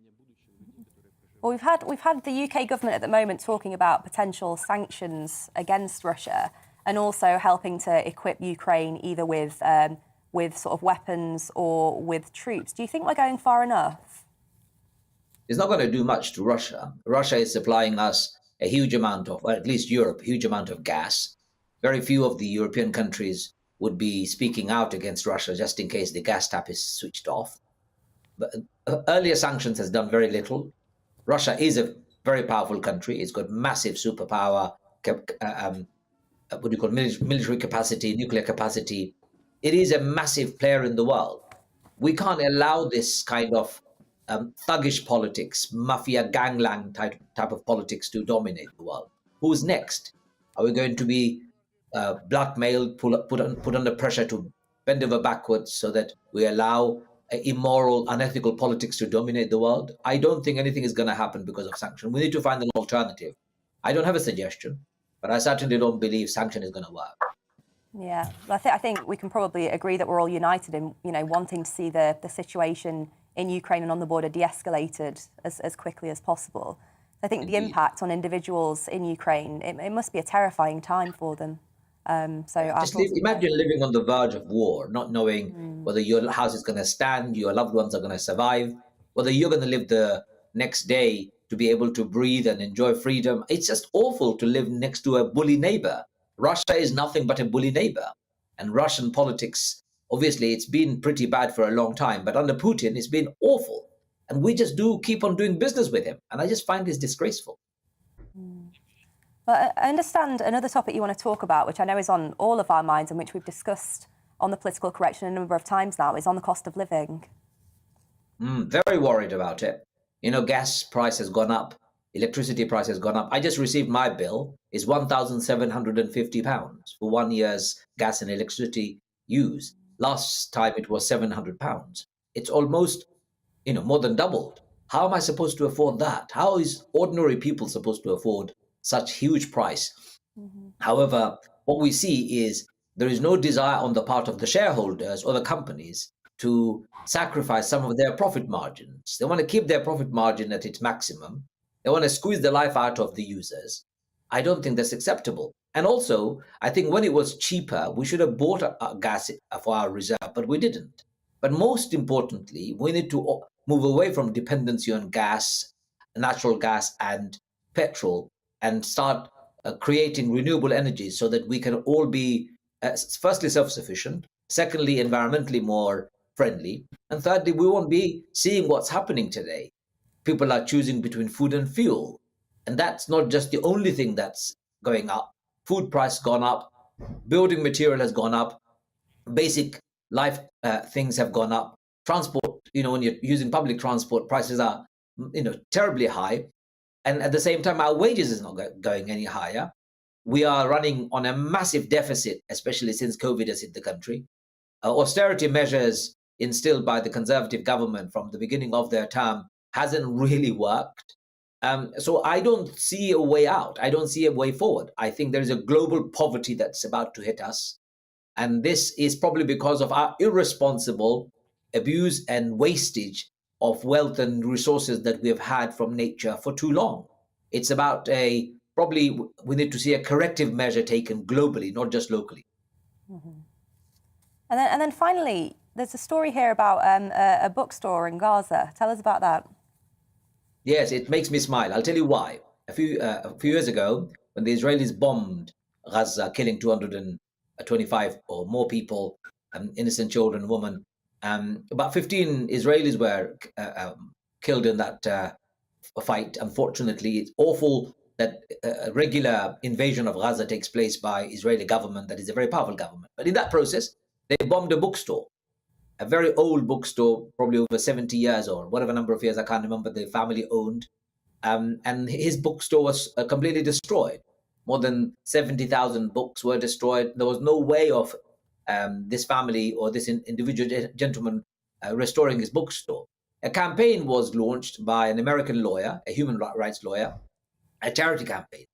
And wow, I mean, I was just gobsmacked to hear more than 100,000 books have been donated. More than $200,000 have been raised. And his bookstore is about to open. This shows something amazing, that there is a global dislike of what the Israeli government has done against the Palestinian people. And there is a global desire on the part of ordinary people like us to make sure that knowledge is not robbed. A war can destroy buildings, but it can't take the knowledge and the yearning for knowledge away from people of Gaza. So long live the people of Gaza, and long live their desire to be knowledgeable, and fantastic outcome that more than 100,000 books have been donated and more than $250,000 have been raised to restore this bookstore. We need to see more of this globally. More we fight back with knowledge, the quicker we will end occupation, despotism, and oppression around the world. Well, that's a really wonderful story, and definitely ending our Common Ground segment on a really high and happy note. So thank you, Imam, for joining us, and hopefully we'll have you on GB News again very soon. Thank you. Now, there's no Premier League action this weekend, but there's still plenty going on, not least the last few days of the transfer window. So we're joined now in the studio by our very own sports writer and broadcaster, Aidan McGee. OK, Aidan, Australian Open, what's going on? Yeah, I've just left my phone in there again, second hour in a row, but it looks like it's gone against expectation. There's a bit of a read-through for Daniel Medvedev, actually. He's 2 sets up. It's on serve in the third set. It's not over. You can never write off Rafa Nadal, but it was expected, particularly those who don't really know tennis and they know the calibre of Rafa Nadal, they know his pedigree, they know the 20 Grand Slams, the chance of him moving to 21. They don't necessarily know, though, that Daniel Medvedev is a US Open champion. He's actually favourite going into this final. He had a tougher semi-final against Tsitsipas than Nadal had against Berrettini. So, yeah, I mean, you can see that it's probably going to he may well go 3 sets, and that could be a second successive Grand Slam for Medvedev. Sadly, it looks like it's not going to mean 21 for Nadal, but it's still an extraordinary achievement for Nadal. He's suffered from a foot injury, a persistent foot injury throughout 2021. He said it was a miracle that he was even able to line up to take his place in the Australian Open at all. Never mind getting to the final. So great achievement by him, but it looks as if it's going to end in disappointment for him, as Medvedev looks as if he's going to get his first Australian Open title. Do you think it's lost a bit of gloss, this one, simply because of the controversy around Djokovic and the fact that he, as best player in the world, he's not there? I do. It's not what it was, is it? I do, and I think back to Virginia Wade winning Wimbledon in '77, when all the top female players back then were involved in a pay dispute, and she won it when perhaps she might not otherwise have done. But there's a big but involved here. Medvedev beat Novak Djokovic 6-4, 6-4, 6-4 at Flushing Meadow US Open back in September. It's only 4 months ago. Who's to say, who on earth can say that Medvedev wouldn't have disposed of Djokovic today in the same way he's done, or looks like he's doing with Nadal? You could be looking at the best player in the world now. If he wins an ATP event next month, Medvedev, he goes #1 in the world at the age of 25. I don't think anyone can really dispute that he's the best in the world right now.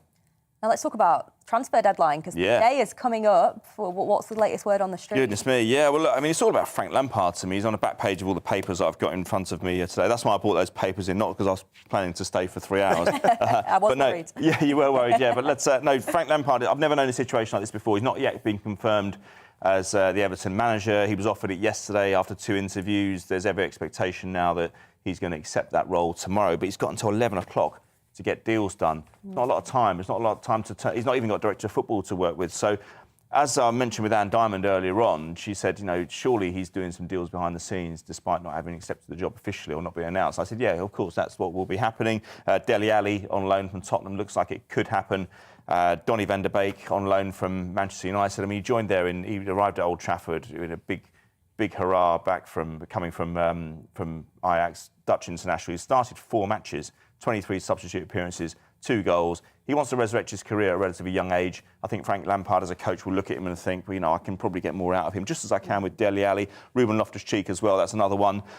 He's worked with Loftus-Cheek back at Chelsea just a couple of years ago, so I think he can get something there. He needs bodies into that club. You need new people, new players to revive. You're a football fan, Paul. You know that you need players to resurrect your season. And, as Harry Redknapp used to say to me, football management, Aidan, it's the easiest job in the world when you've got good players. And sometimes you could, that's certainly the case for Frank Lampard. He needs new blood in at Everton. And who knows, you could maybe see a change there quite quickly.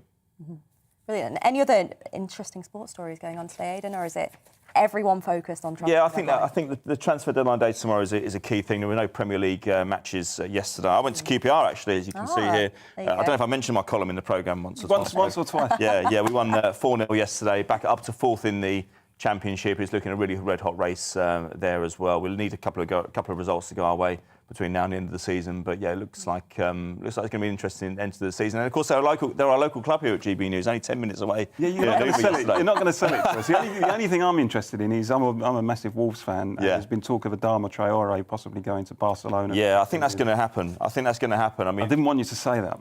I think it's going to happen. I mean, look, he's a really decent player. I'm not ever sure he was peak Barcelona level. But a huge opportunity for him. I think that's he's stepped down from Wolves, surely. Yeah, well, at the moment, some might say yes. I mean, Wolves are having a brilliant season. They obviously feel they can let him go. Bruno Lage thinks he's got other options in the squad. I mean, what do you think? I mean, do you think he's going to be a big, huge miss for the fans at Molineux? He hasn't really been a regular, but he's a sort of player who he brings on and he can just turn a game. I mean, he's so powerful and he's got so much pace and skill. He's electrifying when you watch him in action. And just for that alone, seeing him entertain the Wolves fans is brilliant to watch. And it'd be disappointing, but it's Barcelona's a massive draw. And if he's given you good service, though, hasn't he? He has. And if Barcelona come knocking, you can't really complain if people say I'm on the way. No, you can't. But it's not the Barcelona of 2009, 2011, 2015 when they won the Champions League. They're in a little bit of rebuilding phase at the moment. But he'll go there thinking he can maybe revitalise them. You never know. You've got to have that ability. We were talking about Frank Lampard. You have to have that ability as a football person to say, I can make a change here, just as you can in any other walk of life. Yeah. Brilliant. Well, Aidan, thank you for joining us there. A very comprehensive run-through of the latest sports news. I'm sure we'll be hearing more from you in future once we're past transfer deadline day to find out what's been going on. 11 o'clock is the deadline tomorrow, by the way. There we go. We're almost there. So everyone, 11 o'clock is the time to watch. Now, despite the end to government-mandated COVID restrictions coming into force on Thursday this week, including scrapping work-from-home guidance and getting rid of COVID passports, there is still a bit of confusion about some of the current rules, with different establishments telling us different things in regards to mask wearing. Masks are no longer a legal requirement, but some places, including some shops and Transport for London Transportation, still require them. I suppose my big question on this is obviously we held quite firm over Christmas with regards to not locking down any further. And we've seen the numbers go pretty well in the UK. Did we make the right decision, Paul? Yeah, on those calls, I think it's fair to say that the government did make the right decisions. I mean, I remember last July as well, when the government lifted the restrictions and there were all sorts of cries of protests from people, including some so-called experts who said it was completely irresponsible, it's going to lead to tens of thousands of deaths, it's going to overwhelm the National Health Service, and it didn't happen. And then again, when the government didn't lock down before Christmas, we heard the same protests, and as it happens, things turned out relatively okay. And it does make you wonder, actually, were some of the measures that we did introduce at the outset of the pandemic in terms of lockdown and some of the extreme actions we took then, were they actually necessary given what we know now? I think that's a question we need to be asking ourselves. And Arlene, I suppose another question there is looking at the differences between the devolved assemblies and the approaches they took. In particular, I think for me, looking at Wales, which did take quite a hard-line approach just before Christmas. What's your take? Well, indeed, and Mark Drakeford was very scathing of the Prime Minister's approach and accused him of being anti-science and all sorts of things. And actually, the Prime Minister made the right decision before Christmas, and that has been shown in the figures. If you look at the devolved administrations, they have fared worse than England. And I think that needs to be taken into account. But Paul's right. I mean, we will have a public inquiry. There hasn't been much conversation about the public inquiry actually recently, but it will come about. It will look back at all of the decisions in the context they were taken. And I think that'll be a very interesting piece of work, because those of us who were in government at the time were being told all manner of things by our health advisors, by our scientists, by our experts in relation to modelling that they had carried out. And it's a big politician that takes a call that moves away from the advice that's given by those health experts. But as we discussed on the show last week, we were supposed to take actions that were proportionate to the risk. But the question is, did we have all of the information that we needed to take those decisions in relation to proportionality? And should we have been looking more at the economic impact, the impact on other health issues such as cancer, waiting lists, mental health issues, isolation, The fact that young people haven't been able to be with their peers and have that socialisation, the fact that older people have suffered greatly as well, and I would argue disproportionately. So all of those questions will come before a public inquiry, and I'll probably have to appear before it as well. I'm sure that'll be a very fun experience for you there, Arlene. But I suppose sticking with devolved assemblies for a moment, there was a story that caught your eye about the SNP in a survey they sent out among sort of teenagers who are still at school. Yeah, and you know, Deanna, this came to me through one of our viewers, actually, and she contacted me, and I would put a plea out to our viewers on the political correction. If there's an issue that you feel very passionately about, you feel that we need to politically correct and have that conversation about, please do get in touch with us and send us in those stories. This lady contacted me to say that the Scottish Government have been engaging in a school survey, and in that survey they're asking some of the most, from my point of view, inappropriate questions about sexual activity for young people. Frankly, some of the questions they're asking, if they were answered in the affirmative, would be illegal. So I was very taken by this, and it reminded me of the Scottish Government's move to actually have a named person scheme for young people, a scheme which they then had to back away from because the Supreme Court said that it was interfering with the right to family life and the right to privacy. They were essentially saying that every child under 18 would have a named government official, whether a social worker or a teacher, attached to them. That's not the business of government. The business of government is to allow families to thrive and to have their private space. And I worry that some of the more authoritarian governments in the United Kingdom are moving to a place of interfering in family life.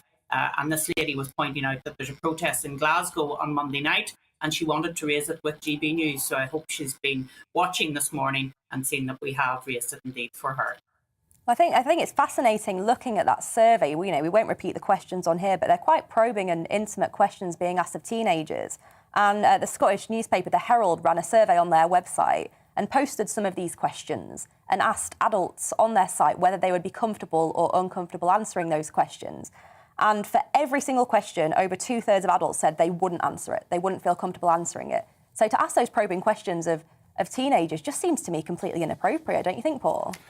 I do, and you know, the truth is, they were extremely intrusive questions. And if your child was being asked those sorts of questions online, for example, then there would be probably quite rightly allegations of grooming, and you would probably have the police involved. And I think that would probably be legitimate to get the police involved. So it seems to me that the fact that these are coming from teachers and directly down from the Scottish Government doesn't really make that situation any more right. It's kind of commensurate with this idea that we have where kids have got to grow up too quickly now, and we almost want to turn them into adults when they're not yet ready to become adults. So, I mean, when Arlene raised the story, I thought it was appalling, and someone needs to be held to account for it within the Scottish Government, certainly. Quite right, and there's been quite vocal opposition. I mean, I think the Children's Commissioner has come out against it, and also the Scottish Conservatives have been quite vocal in kind of coming out against this. But as Arlene said, that's why we need you. We need you to get in contact with us, share these stories so that we can raise them where often other media aren't. So a huge thank you to our viewer for sending this one in. And that is about all we've got time for this week, but we will be back next week. And there is one thing I need to say, which is a very happy birthday to my mum, Nicola. It's her birthday today. I'm sorry I can't be with you, Mum, but there's a big kiss for you. Stay with us, stay with GB News, and we'll be back here 10 o'clock next Sunday for the political correction. And up next, it's Alistair Stewart. And the UK is looking wet and very windy in the north. That's because of Storm Corrie that's approaching. So looking at the details for you, and in the southwest, plenty of fine weather in the morning and around lunchtime. Most there seeing sunshine with highs of 8 or 9. Even sunnier across the southeast, very little cloud around, although temperatures will be a little bit lower. Now across Wales, there's going to be some cloud coming and going.